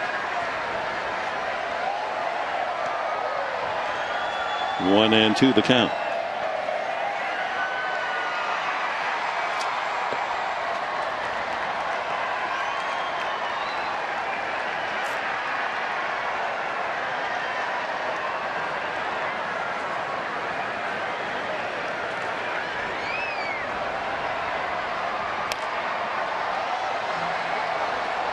One ball, 2 strikes to Matt Kemp. Struck out and grounded to third tonight.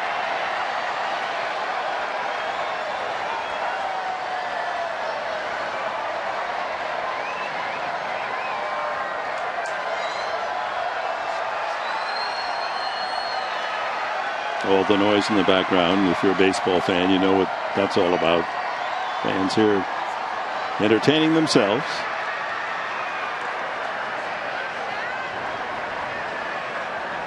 They ran out of gas. A good thing. Well, try to start it again. Ground ball toward the hole, knocked down by third baseman Beltre, and it rolls out into shallow left field, but Alonso doesn't want to risk getting thrown out at third, so he pulls up at second. We'll see how they scored. Base hit. So that brings a tying run to the plate, Mark. Yeah, multiple base runners. You've got Justin Upton, you got Jed Jerko hopefully coming up to do some damage here. Trailing by 3. Just out of the reach of Beltre. And Andrus was out of the picture.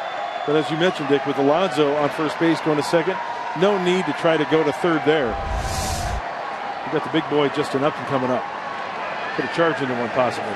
He's popped up twice to the first baseman Upton.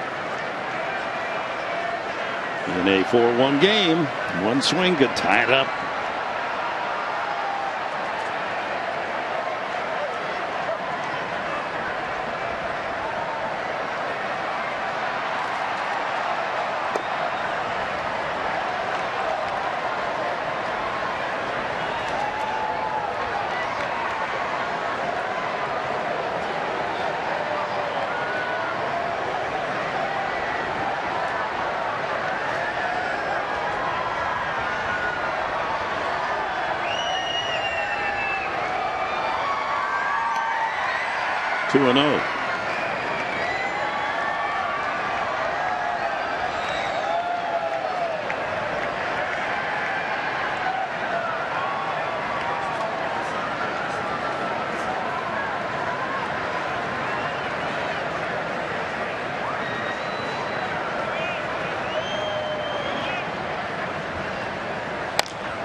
.97 on that fastball. Well, hitters count, and if you're going to throw a fastball in that situation, I don't care if you throw 107. You better place it well, especially when it's straight. Looks like Kella has got a straight fastball. Upton's last home run was at Petco against Arizona on June 27th, so it's been a bit of a time since he got into one. 2-1. That was a good pitch to hit, but 97 miles an hour.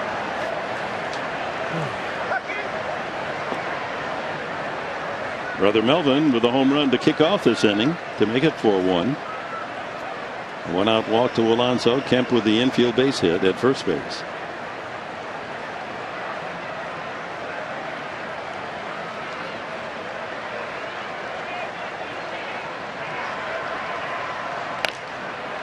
Late swing. 98. That's some gas. That's high octane. That's not your regular stuff. No.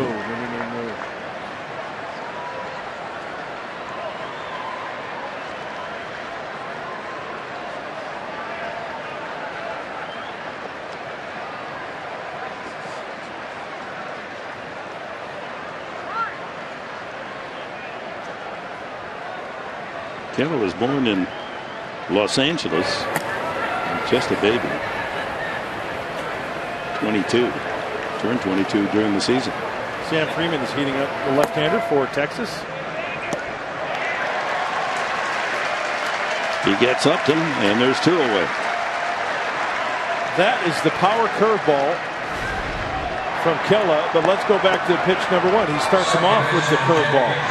Changeup, down and in. Oh, there's the heater he couldn't catch up to. Back-to-back heaters, trying to challenge him. Another one away. And he puts him away with the first pitch of the at-bat, the power curveball. Just couldn't catch up to that heater. Jerko goes after the pitch low. He has walked and struck out tonight. That's almost like a Craig Kimbrell power curveball. I mean, different arm slot for Kella as opposed to Craig Kimbrell, but still, it's, a lot of people might look at that and say, oh, that's a hard slider.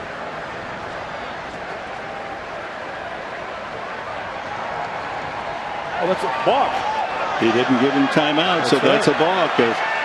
Jerko stepped out of the box thinking he'd get timeout, but plate umpire Gonzalez had not called time. That's, even though it happens to the Rangers, that, you know, doesn't seem right. Usually the umpire will give the batter, as he backs out of the batter's box, the timeout. Jed calls time. The umpire doesn't have to give him time. That's his discretion. And Kella in the middle of his windup pulls the string on it, holds onto it. That's a balk. See, you know what? As soon as Jed's hand came off that bat, Kella lifted his leg. So, you know, the umpire's discretion is time, no time. That's a balk. Or they what? No, they moved the runners back to second and first. So how is that? The only thing you could explain is Manny Gonzalez said to Pat Murphy, "It's my mistake. I should have called time." So it isn't a balk. The balk that wasn't isn't.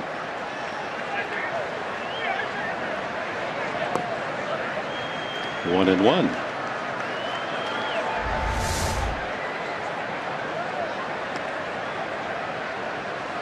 No, the umpire didn't do anything. No, he pointed balk. He said balk. That's a balk. Runners up. That's exactly what he did. He never granted time. He pointed to the pitcher indicating balk. Move the runners up.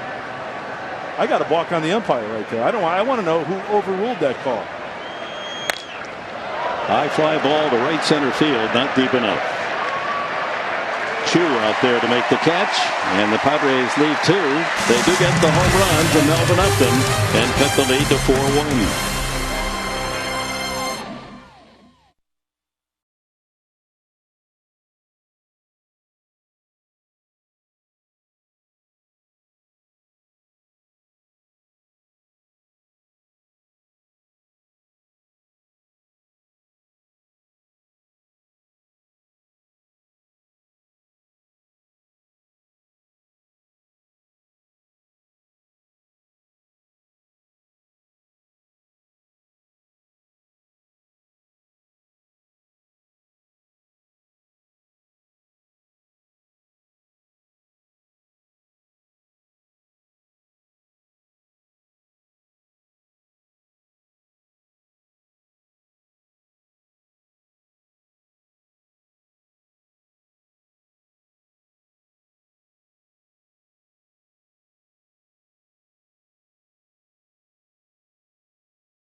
All right, thank you, Michael.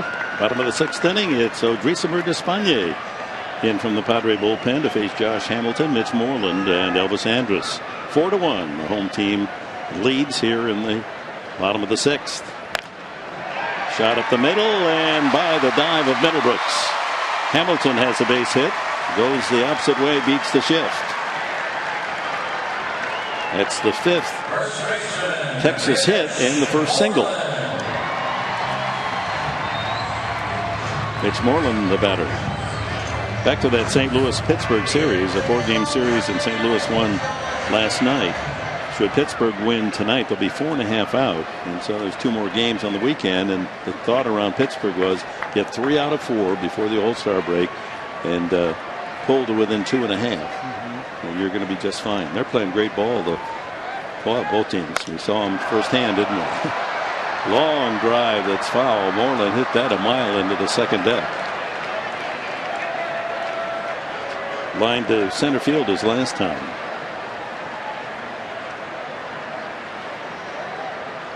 Fielder's home run in the 4th inning tied Moreland for the club lead at 14.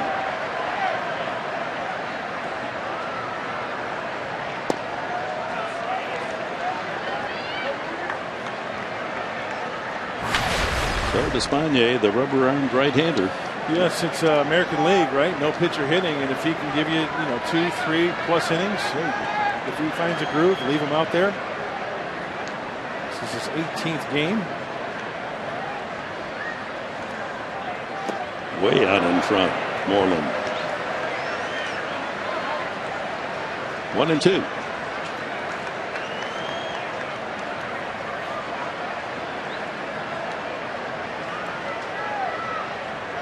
Despaigne's 5th appearance in relief.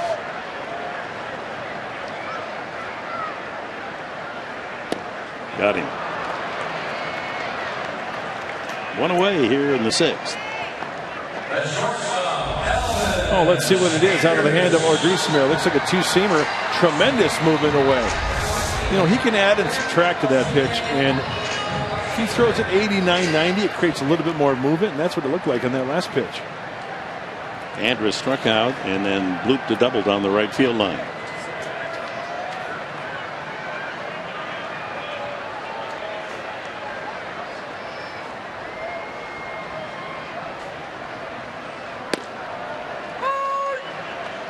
Hits the outside edge with a fastball.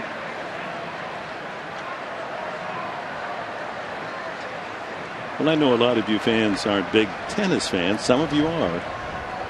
Watching the semifinals at Wimbledon today between Roger Federer and Andy Murray. And when you see a great athlete play his sport impeccably, then that's what I saw this morning. Roger Federer. I called a lot of his matches through the years. I never saw him hit the ball more cleanly, serve any better, move any better, and he's 33 years old. He's just a great athlete. He was in his zone today, huh? Oh, my. Murray played well enough. Lost 3 tight sets, so Federer earns the chance to go after another slam title against Djokovic on Sunday.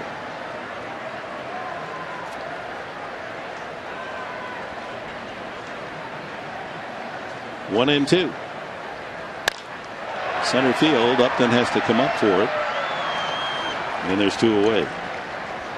And time for our fan, Diego, fan of the game. Come on now, smile. Yeah, don't get your double down. There's time. We've got 3 more innings. You're only down by 3. Hey, turn that frown upside down.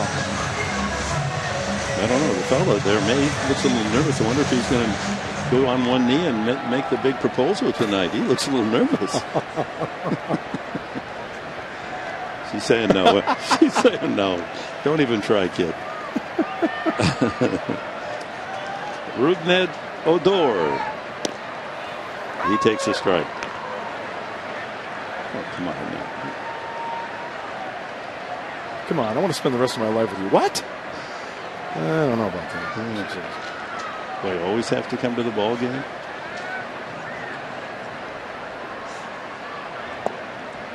One and one. Part of the deal, right? Yeah. Hey, I'll even vacuum for you. I'll do the dishes. That'll make her smile. No man has ever been shot by his wife doing dishes. I know that. Hey, I do it at my house. I'm one of the best vacuumers there is out there. Oh, yeah. You like it so much that you even do it in the hotel room. Don't you know the maids are supposed to do that? That's a different story. Oh, it is? You let them do it? That's because you're ironing your shirt. You don't want to be bothered by the vacuum. Yeah. Well, maybe if you put your laundry away, I would.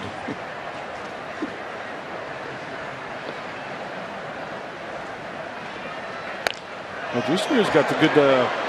He's got the good feel for the breaking ball and hitting the spots early on here in relief. Odor with that triple and scored the second Ranger run in the third off starter Kennedy. Flied out to center his last time. 5 putouts for Melvin Upton in center field.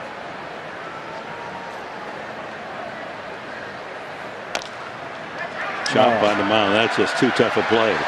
But no, he doesn't quite get it. But an excellent try by Despaigne. Off balance, fired. Good pickup by Alonso. That's just almost impossible. A swinging bunt by Odor. With 2 outs, brings up the catcher Carlos Corporan. Odrisamir Despaigne kind of, moves around the mound in a slow pace. He takes his old sweet time, but when he needs to show some athleticism, he does on this play. Nice play. Throwing off the back foot. A nice pick by Yonder Alonso at first base, and we may have a challenge on this particular play.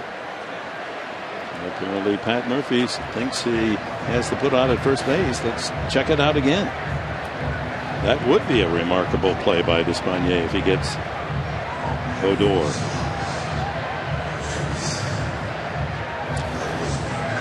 So they'll check with New York. They'll replay it. No, the umpire on the right is Paul Schreiber. He is the calling umpire. The umpire on the left is the crew chief. He's always in on the call. Field and no hit and cold with.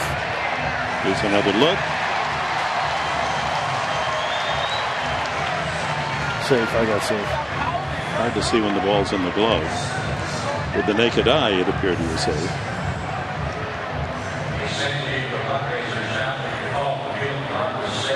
Take another look here. Here comes the ball. Foot is on the base there. Boy, that's bang bang. Yeah, he just Is he on the bag? Is there enough to overturn this?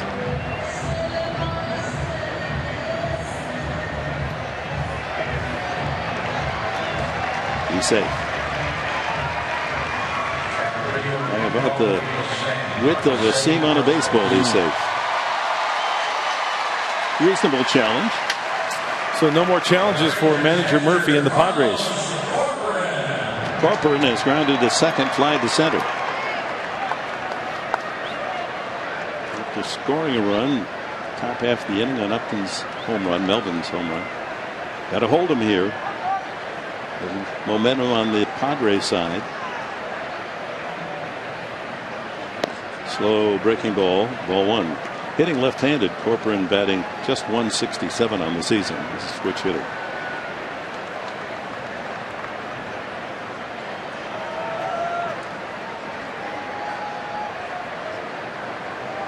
Two on, 2 out in the Texas 6th inning. They lead by 3. Top of the order, DeShields to follow.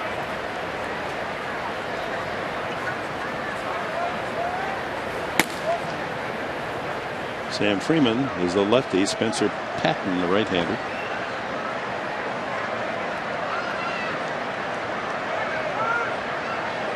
With an off day for both teams. The bullpens are fresh tonight. Tied him up with that fastball. 2-1.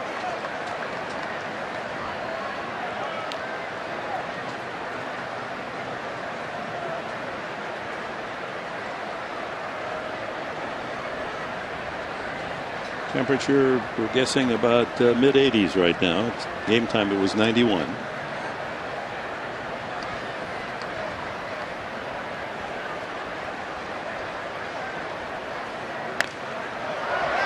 Popped up. Catcher Norris tosses the mask. and squeezes the final out. 2 hits, 2 left for Texas. It's 4-1 Rangers.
And as Mark and Dick said, this roof section out here is reminiscent of Tiger Stadium, and that's exactly why they built it. Several facets of this stadium are meant to be tributes to other stadiums. If you go out in center field, you can see the white awnings. That is reminiscent of Yankee Stadium. Out in left field, there used to be a manual scoreboard, and that was supposed to be a tribute to Fenway Park. It's now a digital scoreboard. And if you look on the outside of the parks as well, you'll see these arched windows, and that is supposed to be reminiscent of Comiskey Park. So nice little tributes to all the baseball stadiums within this one park. Yeah, Chris, that's it's nice. Yeah. It's a very pleasant ballpark to look at. Yeah. Great report, Chris. Yeah. Thank you. We remind folks of the great old ballparks that have been replaced. The Yankee Stadium replaced with the new Yankee Stadium. They've tried to keep some of that facade. And Detroit, those big high girders, pillars to hold up the second deck that Ted Williams used to rip apart whenever Boston came to Detroit. Man, that was like he could bunt home runs into that Tiger Stadium overhang. Comiskey now with a new ballpark. New pitcher. Freeman comes in.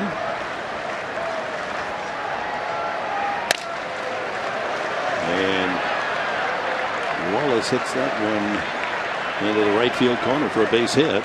That's a good start. So Brett Wallace, after striking out twice, greets Freeman with the single. Hey, pretty good job here, lefty on lefty, and Wallace gets jammed, fights that one off. Fastball slider changeup from Sam Freeman.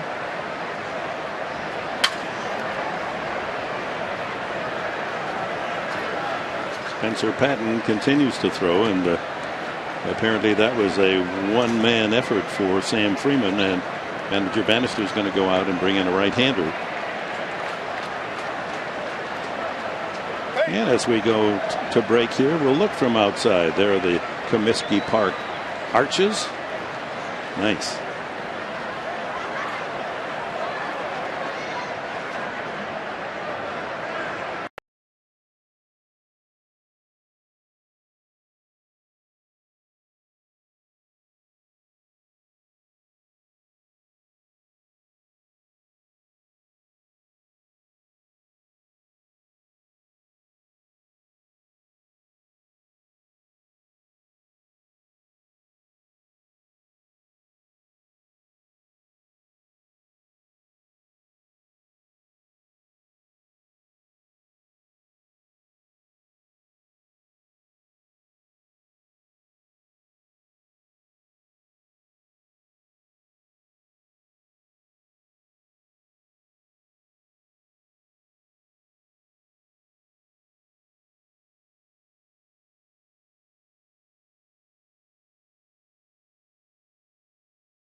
Casino. Ali Sturm gets a front row seat to Lil Jon at the Park, and Yonder Alonso prepares to give back at his annual base bowl. Plus, a look at the first ever Padres Youth Baseball Clinic hosted by the Padres alumni. It's all good. It's all coming to you after Padres Live on Fox Sports San Diego. Stay tuned. You don't want to miss it. New pitcher is Spencer Patton. And he faces Will Middlebrooks. Strike one. Patton. This is just his 9th appearance. In 8 innings, 8 hits, 10 runs.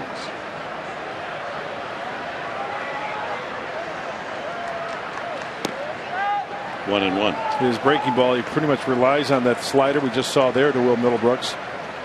He'll also mix in a fastball and the changeup. College ball at Southern Illinois University, Edwardsville, not Carbondale. So he's not a Saluki. Fouled away, 1-2. Steve Finley is a Saluki. He's in studio back in San Diego. Couldn't get into Edwardsville. He's from Farina, Illinois.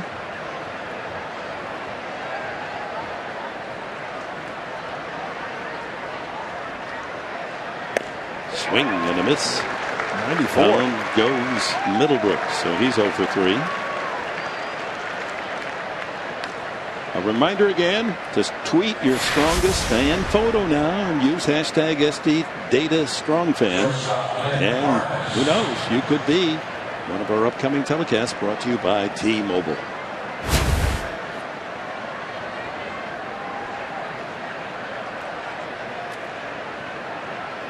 It's a unique Padre hat.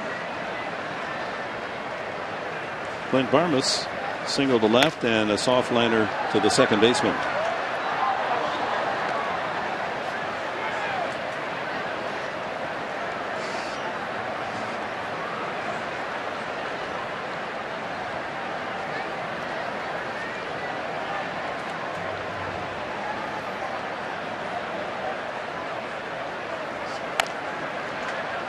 Fifth foul. Brett Wallace with the leadoff single to start things here in the 7th. Padres trying to rally. 4-0 down until Melvin Upton homered to left to make it 4-1 in the last inning. Padres only 4 hits. Kemp a single, Promise a single, Upton a home run and a bunt single.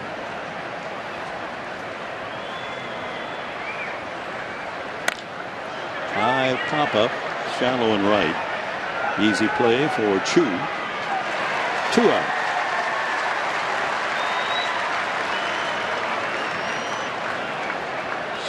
Upton, the only Padre with 2 hits tonight. Short and long. Push bunt single. Home run to left. Tanner Shepherds getting ready in the Texas pen. Home run. Leading off the 6th inning. 379 feet. Back 4 rows in the left field bleachers. He is 2nd of the season. He has amazing power. Yes, he does. Connects. He's as strong as his brother. He gets extended. He can hit that ball a long way. We saw that. So what does Patton do here to counter? First pitch slider. He knows he can hit the fastball. He might get another slider down and away right here. Sharply hit and through the glove of Andrus. Another hit for Upton. That moves Wallace to second base and brings the tying run to the plate here in the 7th. Big night for Upton. 3 for 4. 3-4-4. It was indeed a slider, but he just didn't get it down and away where he wanted it. So Melvin Upton Jr. crushes the mistake. This ball is hit really, really well to the left of Andrus at shortstop. Nicely done, Melvin. Leadoff hitter Norris. Rough night so far. A strikeout and 2 pop-ups. 11 home runs on the season.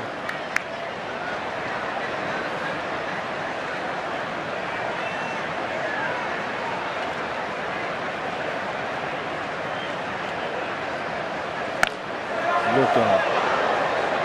Late swing angled just over the dugout of the Rangers. Sean Kelly now throwing in the Padres bullpen.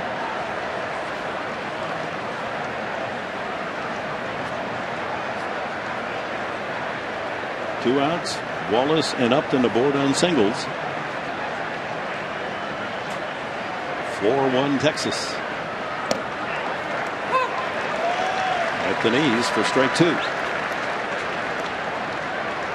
Sean Kelly getting loose.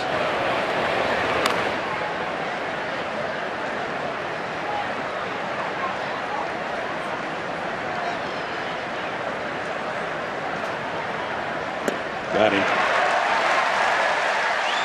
Padres led 2 in the 6th. They lead 2 more in the 7th. It's 4-1 Texas.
The blast by Prince Fielder, number 14. That made it 3-0, and the next batter up, Adrian Beltre, and he lines one just into the first row, the bleachers in left.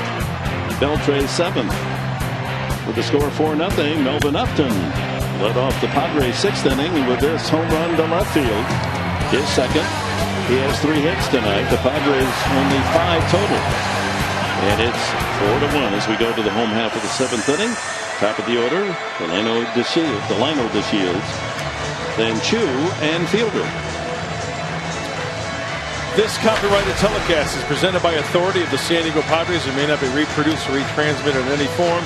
And the accounts and description of this game be not to be disseminated without the express written consent of the San Diego Padres. Despaigne staying in, save that bullpen. 2 big games left on this road trip. Padres, should they come up with a sweep of the Rangers, would come home 500, 5-5 on the road trip.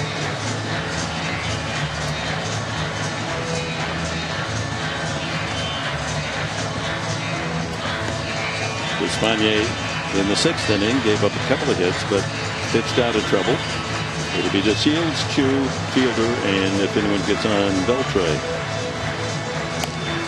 Tomorrow, again, 5:30 is our TV time here on Fox Sports San Diego.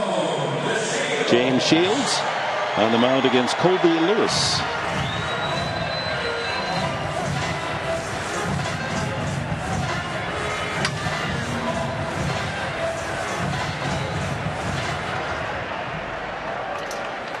It seems like with a 2-hour time difference, I was wondering 5:30. Well, it's an 8 o'clock game. They play later here on Saturday nights in Texas before the hoedown after the game. Yeah, they're talking about that hoedown.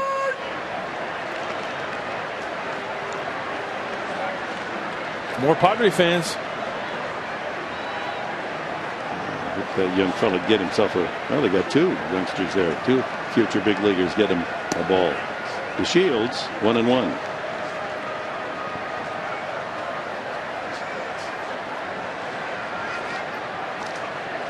Have you noticed how just quietly the Arizona Diamondbacks have moved into a tie for second place? Yep. They're 500 now, 42-42.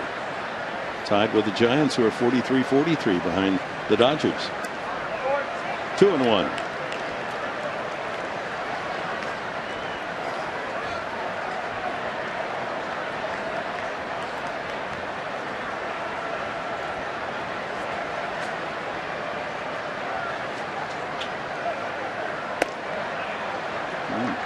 Pretty good pitch. 3-1. Just to update the score that the guys back in San Diego gave you. The Pirates did beat St. Louis 5-2 tonight. That's the final. White Sox shut out the Cubs 1-0. Chicago series. One hop to Middlebrooks. Throws out to Shields. And checking the National League Central Division with the win. Pittsburgh draws within 4.5. 2 games left in their weekend series. The Cubs 9 back. Cincinnati 15.5 and Milwaukee 19 games out. Well, you take a look at the St. Louis Cardinals. You know, they obviously with their record, but when you look at the Cubs record, 46-39, you would think they'd be better than 9 games out, but it's just because of the Cardinals, the run that they've had. But they're in good shape, aren't they, in the wild card race? Yes, absolutely. That's why I love the wild card race.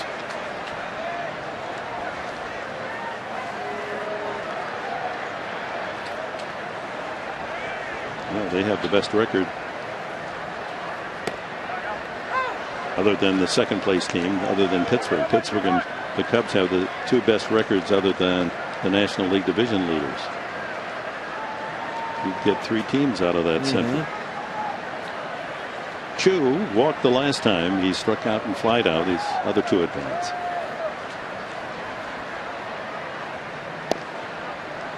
A ball, 2 strikes. So the wild card right now, Pittsburgh and Chicago, the 2 best records, with New York, then San Francisco, Arizona, Atlanta.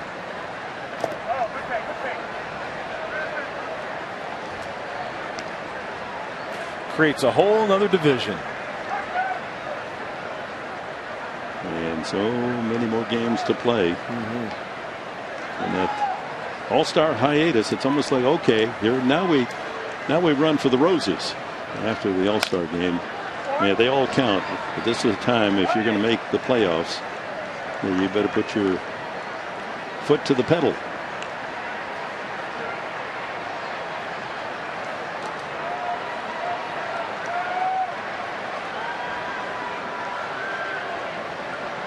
Two and 2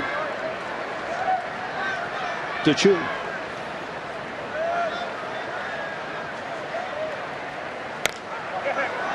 Another chance. No, that's going to carry out to Barmas at shortstop. I thought Upton was going to get yet another put out. So 2 away. And here's Fielder. Designated hitter, Chris Fielder. As a Ranger, well, he is 16. He was injured last year, remember, so he only had 3 home runs. But Brewers 38 homers, the Tigers 30 and 25. Yeah, still maintaining that 25 to 35, maybe more. But this is a ballpark where the ball has a tendency to fly. How about that award that they give out every year, the Comeback Player of the Year? Well, as you mentioned, Dick, he was hurt last year. If he continues to put up numbers like that, you could see his name on that plaque. Where's number 84, which seems like a strange number, tight end in football maybe, but he was born that year, 84. Obviously the number that he would have wanted as a Ranger was taken, so well, put my birth year on there.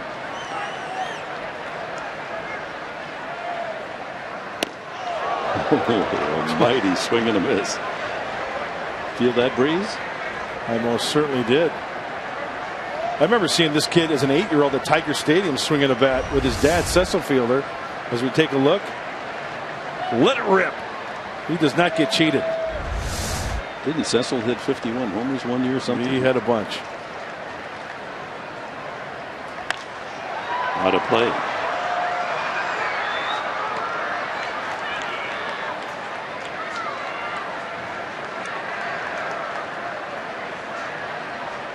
Yes, that was correct. 51 homers with the Tigers in 90, Cecil. Watch this swing. Trying to get extended, and then the recoil. That's a lot of energy right there in that bat swing. Despaigne tried to get him with that 69-mile-an-hour curveball, but he fouled it off.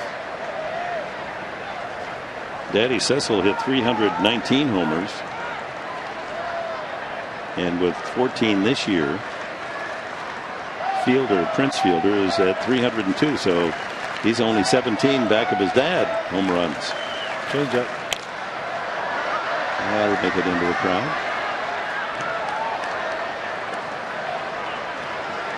Well, after the All-Star game, Padres are home for the weekend series against the Rockies, and then 3 with San Francisco and 4 more with Miami. A long homestand, chance to do some healing. Get out there and root them on. Tickets available. Chop to the left side. Vinno Brooks just does get it there in time after a little juggle. So Despaigne retires the Rangers in order in the 7th. On to the 8th, 4-1 Texas.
Tanner Scheppers grew up just north of San Diego, Dana Point area. New pitcher is Leonis Martin in center.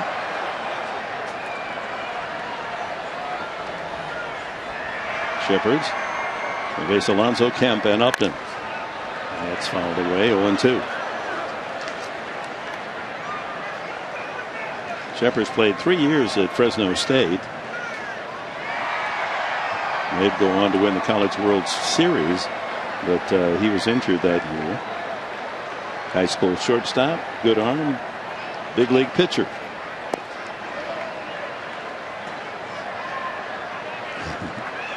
Never get tired of the smiles of fans, young or old. What that one little egg will do for you. Yeah.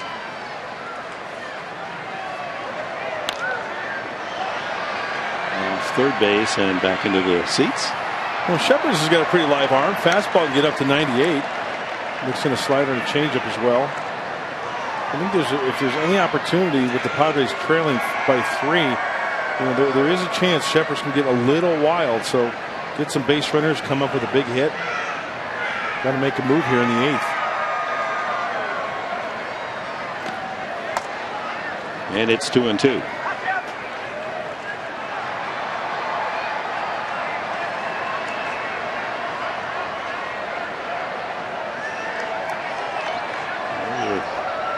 Had designs on Shepherd's being a starter last year. Began the season as a starting pitcher and then moved to the bullpen after 4 starts.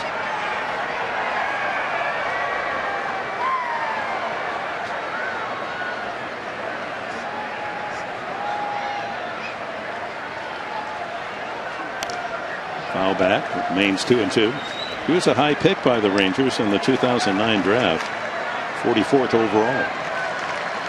Well, you're watching action from Texas in high definition, presented by Sony 4K.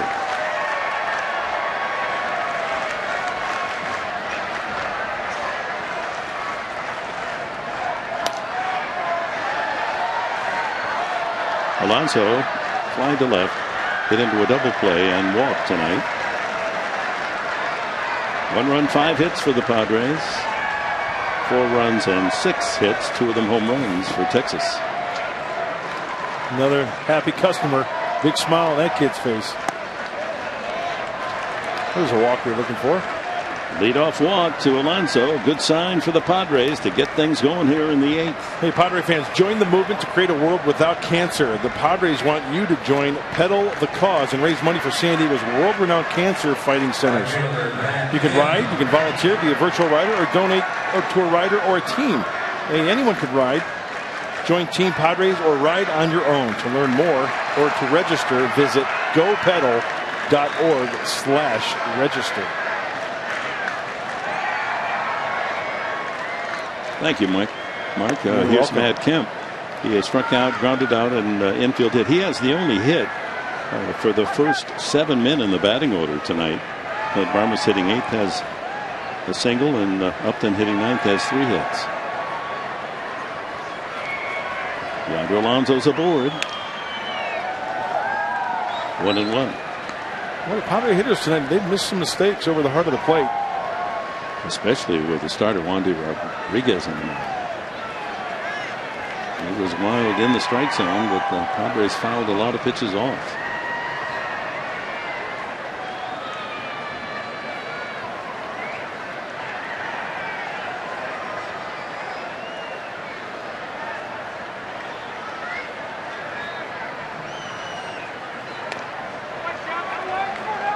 One and 2.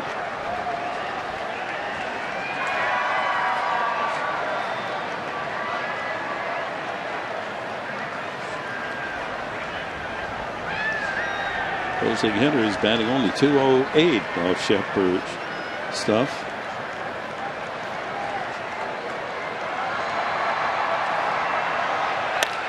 That ball driven deep to left field.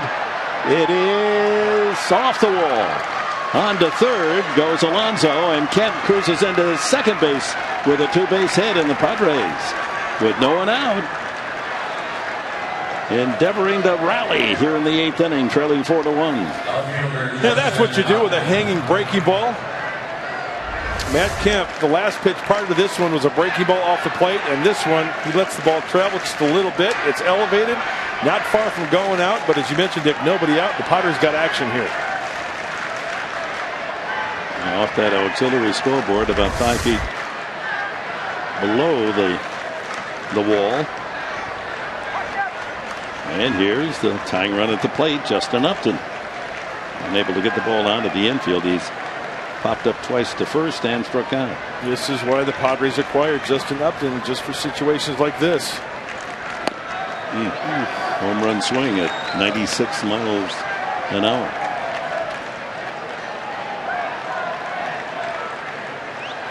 After Melvin Upton's home run in the 6th inning, the Padres had 2 men on. Couldn't push another across. 2 men on again in the last inning. 2 hits.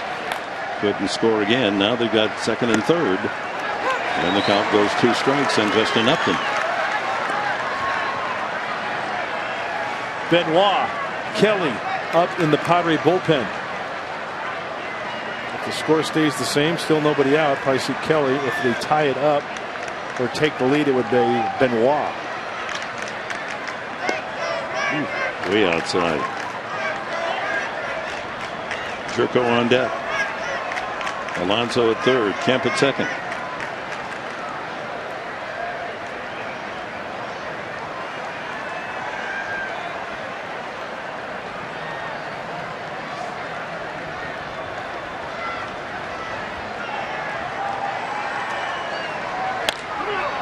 That ball hit well to left field. Very well, but not long enough. The catch made by Hamilton. Tagging and scoring is Alonso. Holding at second is Kemp. It's 4-2.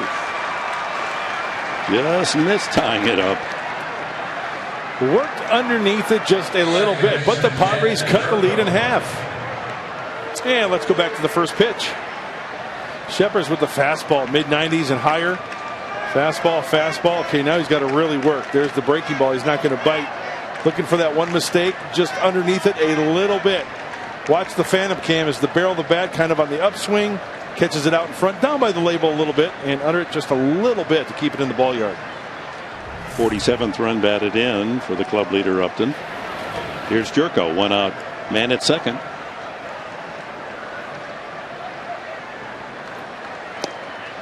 Ball one. Jed is walked, struck out, and flied out.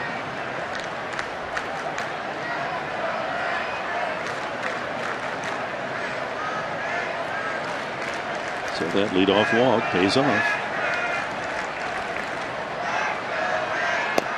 2-0. So Shepard's trying to keep everything away from Jed Jerko. It's only 377 to the deep right center field alley. We go the opposite field. Right-hander can reach those bleachers. Oh, Jed got a call on pitch number one. That was a strike.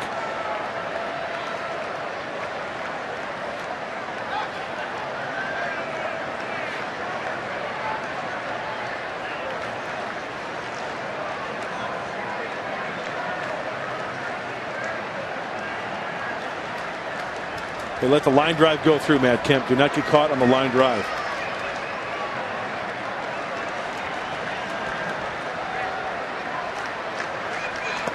Oh, boy. That's ball three. He went after it, 2-1.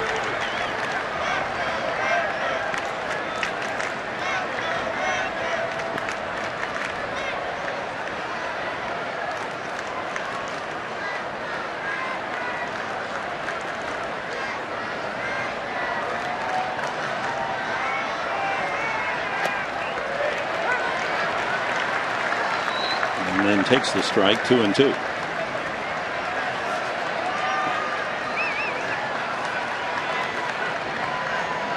I don't think he could have placed that last pitch better on a tee. That was a hanger. Right in the middle of the plate. Back. Oh, they're going to pick him off. And what's the call? Umpire hasn't made a decision, shown any decision here yet. Apparently he's safe. No, he's out. No, the ball got away. Okay, that's what happened. And Kemp scores. On the errant throw to third. Went into the dugout. In all the scramble, the ball skipping away. A stolen base is what they'll give Kemp, and then the error is charged to the second baseman, Odor. Well, Matt thought, you know what, if they're going to throw behind me, I might as well commit, put the pressure on the Rangers. That ball caroms off the wall in the Padre dugout. Field and Culbreth pointed and then awarded Matt Kemp home plate. And right then gets the extra base. The ball going into the dugout. They had him, but the throw went right through the wickets of Beltre. Even Kemp was surprised. The Padres happily accept a bonus run here to make it 4-3. Mike Maddox, the brother of Greg, the pitching coach for the Rangers, comes out to the mound. Jerko was a pitch at the plate was ball 4, so he's aboard. Second walk from Shepard's. Dick, I mentioned it earlier when we showed the Texas Rangers defense going into this game. 66 errors, second most in Major League Baseball. So another miscue, and the Padres take advantage of it. The Padres with 2 runs in the inning on only 1 hit. A double by Kemp. Brett Wallace, base hit the last time up. He's the DH. Tying run, Jerko with 1 out at first base.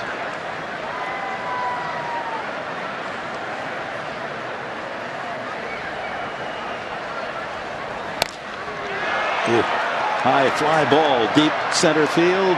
Just missed it all the way to the warning path. Jerko tags, but he won't try to advance, and a good thing. A great throw by Martin. Wallace came close to driving that into the grassland over the center field fence. And what a throw by Martin. And like Upton earlier, Brett Wallace gets under this ball just a little bit too much. Solarte out of the dugout's going to hit for Middlebrooks. Look at this throw from Martin in the outfield. Perfect strike on the fly.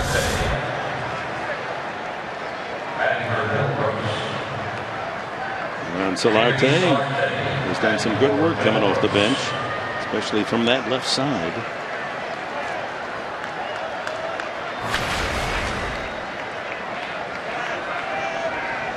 Four home runs on the year.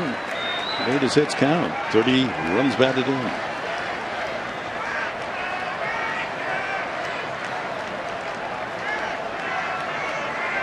Three of his home runs were left-handed.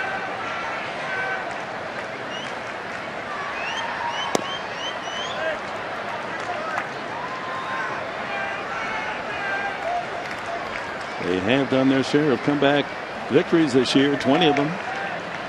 4th best in the league. Trying to rally from a 4-0 deficit tonight.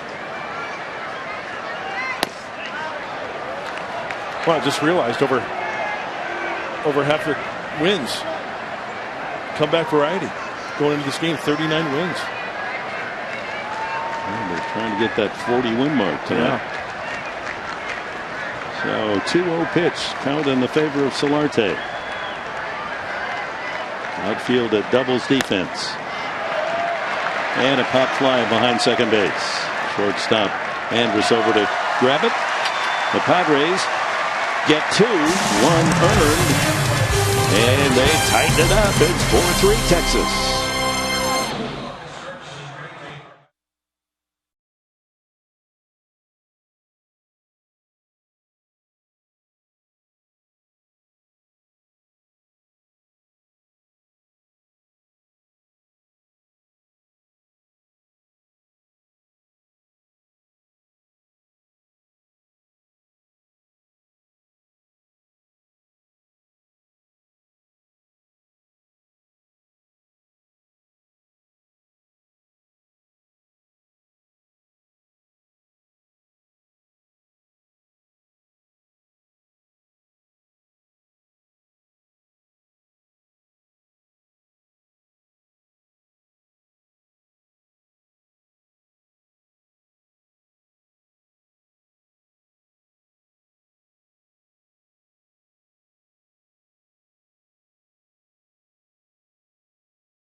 Ball brought to you by Mercury Insurance.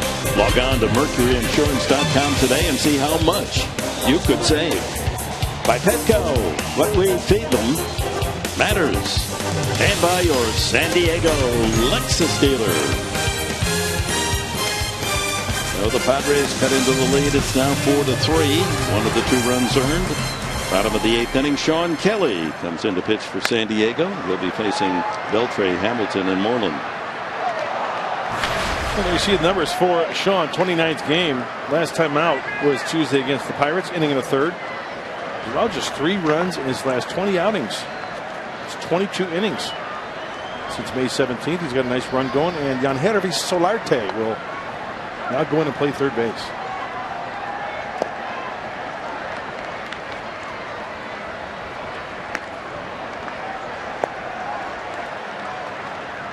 Both runs in the inning unearned.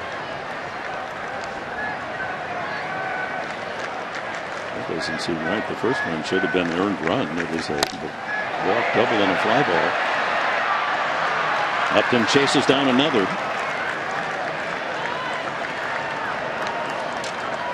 Left fielder Josh Hamilton. Hey, pitch him away, playing him away. A nice run for Melvin Upton Jr., but Sean Kelly hitting his spots there for the big first out.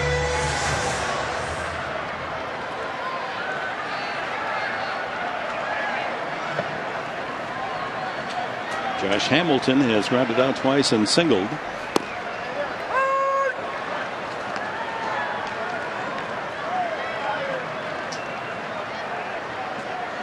Six putouts by Melvin Upton in center field.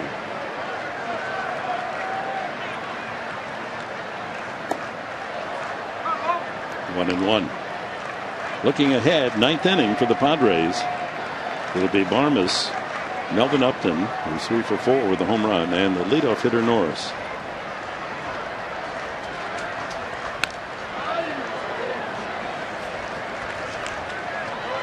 Sean Collison apparently will be the pitcher for Texas in the 9th. He has 12 saves.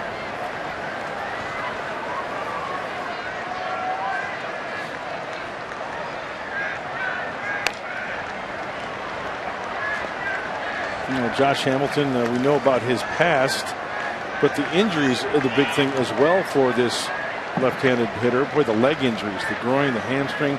And we know how important it is for a hitter like his caliber to be healthy with the legs. That's where you get that drive. And when the legs aren't right, the swing is not right. But when he's healthy, man, I'll tell you what, we know what he can do. The 2-2 pitch.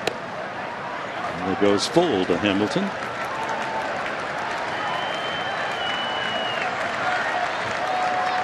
Mitch Moreland would be next. Will be next. Line drive caught by Solarte, who's gone in for Middlebrooks at third base. Boy, that's a shift. He was so far towards second base. That's highway robbery. But Hamilton put a good swing on it. He did a nice job of taking this ball where it was pitched, but because of the shift, looks like Josh Hamilton trying to beat that shift. That's where a single went the last time up. Very nice play by Yangervis. Right up into the webbing. So 2 out. Moreland is grounded out, lined out, struck out.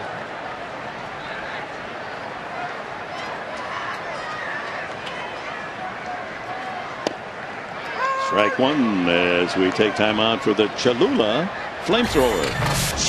Sean Kelly on the mound, 92. Mild but effective.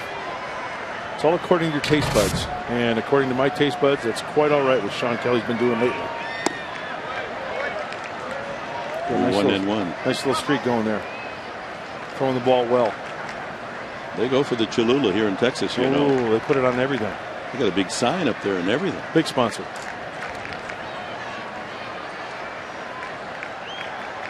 Did you know it had the iconic wooden cap, Cholula?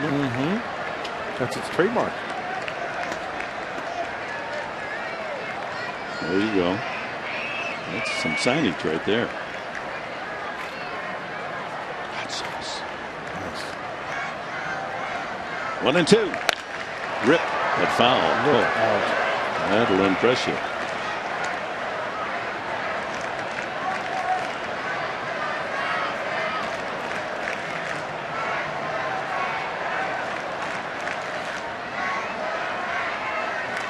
Padres have out-hit the Rangers 7-6. Trail 4-3. Swing and a miss, strike 3. 1-2-3 inning for Sean Kelly. Top of the ninth inning coming up. Padres need 1 to tie, 2 to take the lead.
About the same as what we saw before the before the change. I think everyone has different styles. I think Pat's style is different, obviously, than Buddy's style. And I think you're hoping that throughout the year that we're able to see our players play their best. That's A.J. Preller, and you'll see that entire interview on Padres Live, the postgame show. Of course, A.J. hoping the change to Pat Murphy would awaken the performance of the team. That hasn't happened. They've fallen 9 games under 500. They trailed the Dodgers by 10. But they could certainly make that entire clubhouse and the fan base happy if they could come up with a comeback tonight, go on and take this series from Texas. Rangers have had trouble winning at home, 15-24. Will Venable pinch hits to lead off the ninth against Sean Tolleson, former Dodger. Starts him with a breaking ball off speed, 80 miles an hour. And not a bad idea, because Will Venable, coming off the bench as a pinch hitter, you're looking for the old number 1. Tolleson can throw low to mid-90s. There's the 92 on the fastball, 0-2 the count. Melvin Upton, then Derek Norris to follow here in the top of the ninth. 4-3 Texas.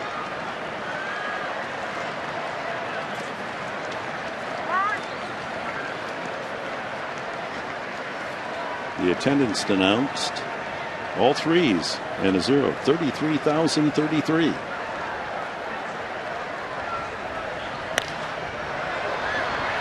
Fouled off third. Beltre over to Lean and can't quite get it and goes head first into the second row. Great effort by the veteran.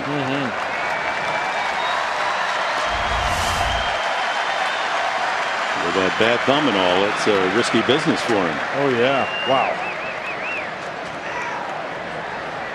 His head getting tucked underneath him there by that one chair and then rolling.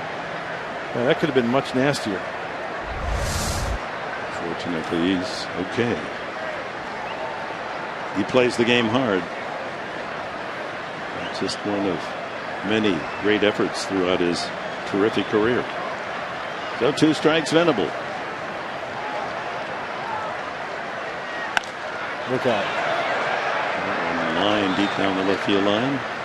You can see the intent of Tolleson with the Padres trailing by 1 run. He's trying to pepper that fastball away, and that's why Will Venable's taking those pitches the opposite way. Outfielder swung way over to the left side and playing deep, no doubles. Inside, 1-2.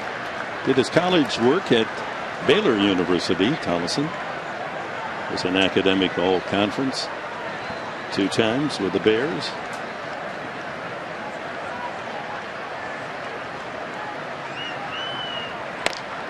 Job by the mound. He could hurry, maybe beat this out, and because he was in trouble, second baseman Odor had to charge and try to make a play before the ball got there, and that should be an infield hit. It is. It gets it started here in the 9th inning. You could tell right out of the box when Will Venable hit that ball, he knew the shift was on, and he knew that he had to go a long way to get to it, so he turned on the afterburners, put some pressure on Odor. So the tying run on with no one out here in the 9th. Love the Phantom Cam. Off the heel of the glove, takes the bat hop, and Will Venable is aboard.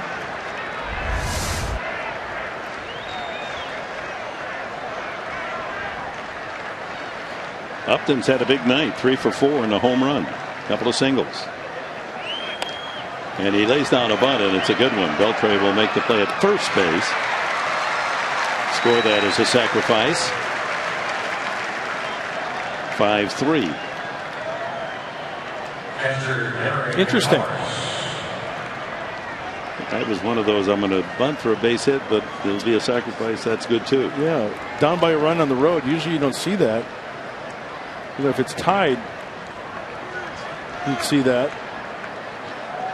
I don't know whether that was on his own or because Melvin Upton, he's a guy who can put, obviously put one out of the ballpark.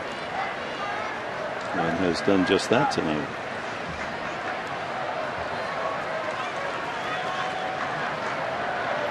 Usually the old adage in the book is, you play for the tie at home, play for the win on the road.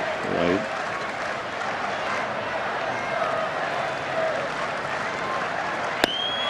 Norris is due.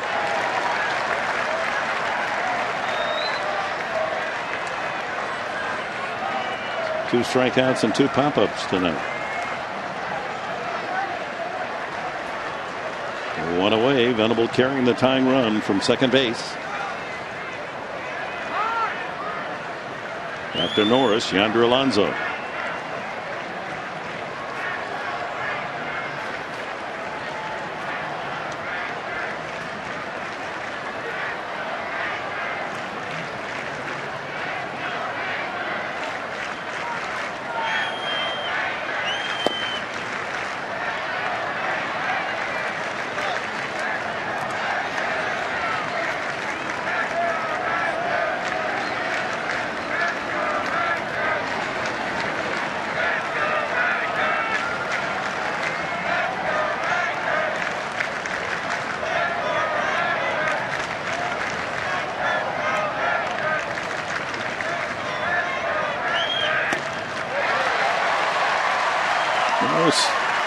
Swings and misses, 1 and 2.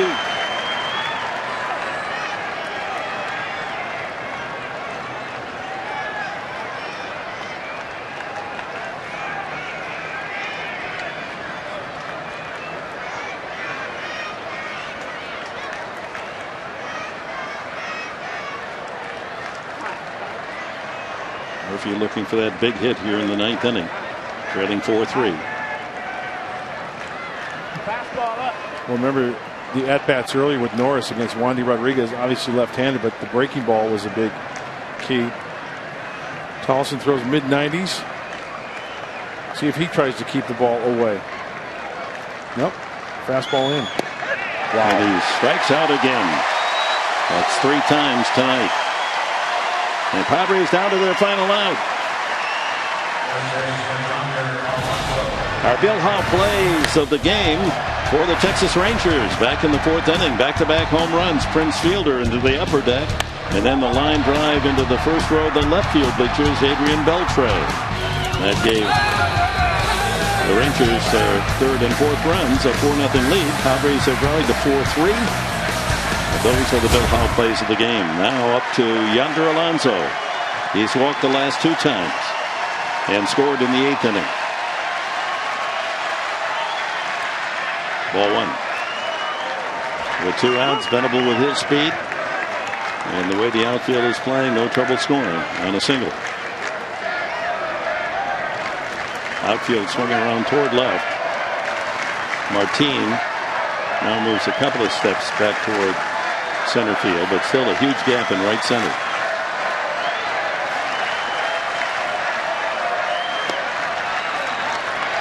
Two and 0.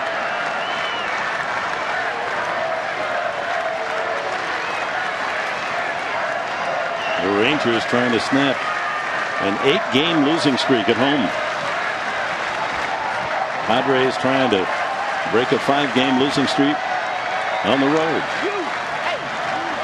Prince Fielder's trying to position his second baseman. He's shading. Prince Fielder's shading him from the dugout up more towards the middle. Odor. 3-0. Here we are, another 3-0 pitch to Alonso. Now I think you do give him the green light if he likes it. If he likes it. The right pitch. None of those would qualify, obviously. One down the middle, a little on the inside part of the plate. Let it ride. Way low and inside. Didn't get a chance. Now that pitch close in that 4-toss sequence. So 2 on, 2 out. The tying and go-ahead runs aboard, and here comes Maddox, the pitching coach. Well, as Maddox makes a trip to the mound, stay tuned after this one. After the Padres come back and beat the Rangers for Padres Live post-game show, Mike Pomeranz, Mark Sweeney. I'm sorry, I stand corrected. Mike Pomeranz, Steve Finley in studio. We'll break things down for you, talk about this one and other games going around Major League Baseball as we approach the weekend before the All-Star game. Late umpire Gonzalez trying to hurry this conversation along. There's Kimbrel with Benoit. Well, if it's tied, Benoit. If the Padres take the lead, Mr. Kimbrel.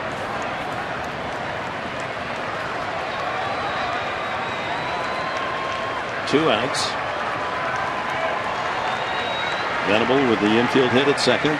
Alonso, the go-ahead score at first with the walk. 3 straight times he's walked. And Matt Kemp, after striking out and grounding out, an infield hit and a double. And a pinch runner will be Andrew Keshner. Get a Texan out there carrying the go-ahead run. He loves that when he's called upon to pinch run. Any way he can help out. You bet.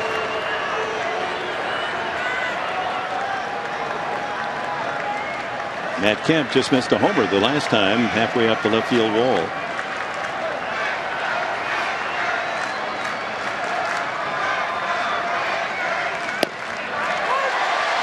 Strike one.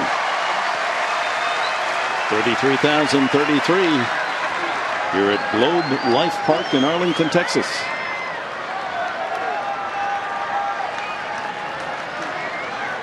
They've been shortchanged on home wins. They're rooting for Tolleson to get the job done. Kemp trying to punish Texas with a big 2-out 9th inning hit. Boy, Tolleson got a call on that first pitch, didn't he? That changes the whole at bat.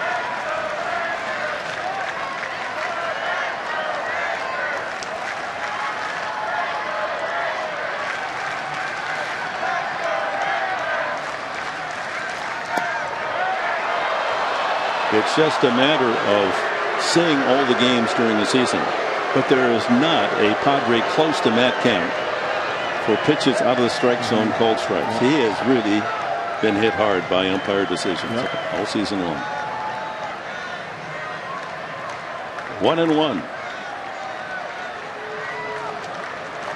2 on, 2 out. 4-3 struggle here in the 9th inning. Another 1-run affair. This road trip packed with close games. Coming right down to the 8th and 9th inning.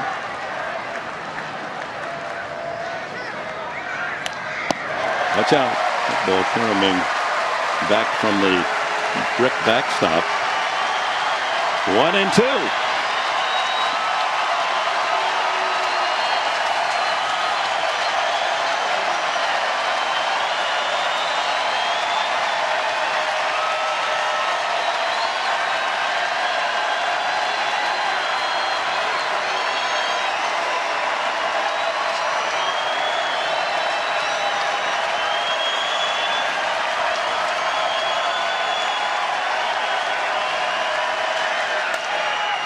Fly ball high in the air down the right field line into the corner and into the crowd.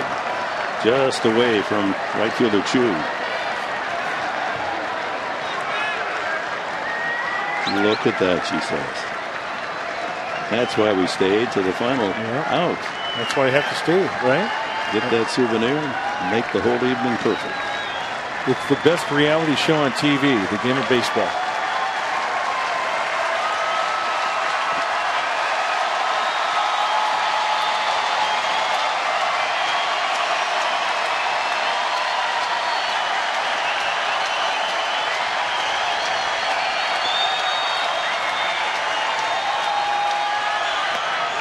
Struck him out. Ball game over. 8-game home losing streak snapped. Final score: Texas 4, San Diego 3. Here's Mike Pomeranz.